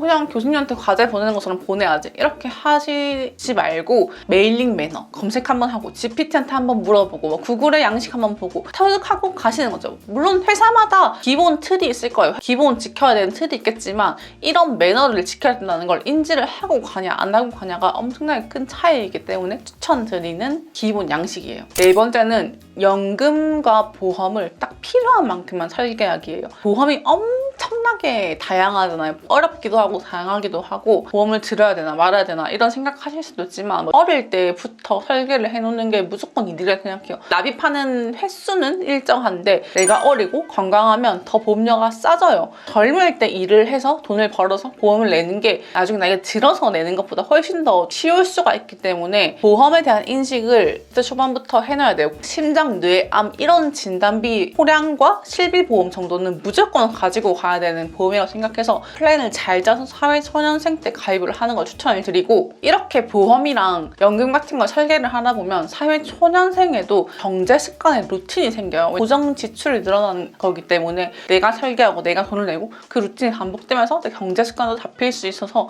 추천하는 방법입니다. 보험 사기, 뭐 과한 설계 이런 게 너무 많기 때문에 이미 내가 조금 지식을 갖고 설계를 끝내놓으면 이런 사기에 휘말릴 일이 없겠죠? 그 5번째는 생활 루틴 잡기예요. 생활 루틴 잡기 첫 번째는 정리 청소하는 습관이에요. 물건 버리기만 해도 굿이거든요. 비우는 습관을 가져야 돼요. 그때는 물욕도 많고 이것도 갖고 싶고 저것도 갖고 싶고 이것도 사고 싶고 할 수 있는 시기이기 때문에 그런 시기에 오히려 더 비워내고 덜어내고 이러는 게 습관이 엄청 중요하다고 생각하거든요. 방이 깔끔하면 멘탈과 안정감이 확 올라가요. 그래서 내 멘탈을 위해서라도 너무 잡다한 물건에 쌓여서 살기보다는 클린하고 깔끔하게 비워낸 공간에서 지내는 거 추천드리고, 두 번째는 옷의 기본화예요. 의류를 좀 기본템들을 많이 사놓는 거죠. 비우기 하면 사실 옷장 제일 걱정일 거라고 생각하거든요. 에이블리나 쿠팡 의류 비추천하는 사람으로서 유행 따라가기 물론 좋고 그렇게 입고 싶을 수도 있고 예뻐 보인다 사고 이렇게 할 수 있지만 에이블리나 쿠팡 같이 질이 떨어지는 물건을 사면 입을 게 없어요. 그럼 내년에 또 사야 돼요. 돈이 이중으로 들잖아요. 결코 저렴한 게 아니라고 저는 생각을 하거든요. 질 좋은 베이직한 기본템들을 사서 N년째 입고 여기도 입고 저기도 입고 돌려가면서 매칭할 수 있는 이런 옷들을 사는 게 되게 중요한 센스라고 생각하고, 불필요한 소비를 하고 물건만 쌓이는 것보다는 기본에 충실한 물건들을 많이 사서 깨끗하게 다려입고 깨끗하게 빨아입고 이런 걸 중요하게 생각하는 20대 초반을 보내셨으면 좋겠어요. 그리고 마지막 생활 루틴이 청결함을 갖추고 선크림까지 바르는 거예요. 머리끝부터 발끝까지 깨끗하게 씻고 손톱, 발톱 관리하고 스킨케어 싹 하고 보습해주고 선크림까지 발라주는 이 루틴을 만드는 게 정말 중요하거든요. 나만의 샤워 루틴을 만들자라는 생각으로 어떤 루틴을 만들어서 그걸 쭉 가지고 끌고 갔으면 좋겠어요. 특히 구강 청결에 신경을 쓰셨으면 좋겠고, 치실과 혀 클리너는 진짜 필수로 해주셨으면 좋겠고, 치실 없이는 양치를 했다고 생각을 안 하는 게 낫거든요. 치실, 혀 클리너는 진짜 필수고 여기에 플러스 구강 청결제까지 해주시면 베스트로 좋고, 깨끗함이 관리되면 자존감도 올라가고 삶의 활력도 돌기 때문에 정말 추천하는 방법이에요. 선크림은 노화 방지에 정말 주범이니까 선크림 바르는 것까지 루틴화 시켜주시면 좋을 것 같아요. 마지막 6번째는 진짜 중요한 거예요. 사실 이번 영상에서 가장 중요하게 생각하는 게 이 부분이거든요. 6번째는 회복 탄력성 가지기예요. 조경수 짤 아시죠? 망한 것 같습니다. 그냥 인정해버리고 받아들이는 게 진짜 중요하고, 여기서 다시 돌아올 수 있는 힘, 잘 안 되더라도 다시 돌아올 수 있는 힘을 가지는 게 강력한 힘이라고 저는 생각하거든요. 이 힘을 20대 초반에 무조건 길러놔야 될 것 같아요. 저는 한 번만에 성공하는 사람 없다고 생각하고, 실패 도전, 실패 도전, 실패 도전 끝에 성공까지 가는 길이라고 생각을 해서 이 회복 탄력성이 많은 사람일수록 성공에 도달할 수 있다라고 저는 생각을 해요. 멘탈 회복 속도와 버티는 힘이 겹쳐진 게 회복 탄력성인데, 20대 때 이걸 키워놓으면 실패에도 단단해져, 이별에도 단단해져, 직장에도 단단해져, 멘탈 자체가 단단해지기 때문에 꼭꼭꼭 가지셨으면 좋겠고, 어떻게 생각을 하면 좋냐면 실패를 실패라기보다는 내 경험, 자산으로 쌓는 거죠. 실패도 나의 필모 중에 하나인 거죠. 피적인 발언일 수도 있지만 감정에 휘둘리지 말고 지금 내가 뭘 할 수 있는지 집중하는 거예요. 안 좋은 상황들 저한테도 얼마나 많았겠어요. 누구에게나 오는 거잖아요. 어떤 사람은 안 오겠지라고 생각하는 그 어떤 사람도 와요. 안 좋은 상황, 힘든 상황 이럴 때 감정적으로 휘둘리지 말고 내가 어떤 걸 할 수 있는지 집중을 해보는 게 좋아요. 나의 힘으로 해결할 수 없는 거다. 내가 어떤 걸 할 수 있는지에 좀 더 집중을 하는 게 정말 중요하고, 완벽하게 준비된 것보다는 실행력이 더 먼저다. 이렇게 생각을 하시면서 자기 비난을 하지 않는 거예요. 나를 내가 깎아내리면 도대체 누가 나를 사랑해주냐고요. 자기 비난을 멈추고 나를 내가 돌봐야 돼요. 진짜 하고 싶었던 말은 나는 내가 돌봐야 된다고 생각하거든요. 부모님을 돌보든 친구를 돌보든 뭐 가족을 돌보든 연인을 돌보든 강아지를 돌보든 되게 더 큰 사랑을 하면 할수록 그 어떤 존재를 더 많이 돌보잖아요. 더 많이 관심 가지고. 근데 저는 그게 첫 번째가 무조건 나여야 한다고 생각하거든요. 나를 제일 많이 돌보고 나를 제일 많이 살피고 엄마가 자식을 재우고 입히고 먹이고 하면서 엄청난 행복을 느끼고 그렇잖아요. 저 또한 잘 씻기고 잘 먹이고 잘 입히고 이게 엄청 중요하다고 생각하거든요. 저는 저한테 어떤 걸 먹이는지 어떻게 씻기는지 어떤 걸 입히는지 이런 걸 굉장히 많이 생각을 하고, 내 스스로를 잘 돌보기가 정말 1번이에요. 1번. 이게 잘 되면 회복 탄력성은 당연히 따라올 수밖에 없는 부수적인 가치이기 때문에 이걸 가장 중요하게 생각한다. 이렇게 말씀을 드리면서 이번 영상을 마무리해보도록 하겠습니다. 연말이 다가오고 있는데 새해 계획을 잘 짜려고 하시는 분들이 많을 것 같아요. 이런 영상에 내 시간을 할애하고 정말 멋있는 분들이라고 생각하고 뭘 해도 다 응원하는 마음으로 저는 이번 영상을 마쳐보도록 할게요. 오늘도 제 영상 봐주셔서 정말 감사드리고 저희는 다음 영상으로 만날게요. 안녕. I wanna live so ordinarily. I wanted to forget about you. It's true, oh, it's true.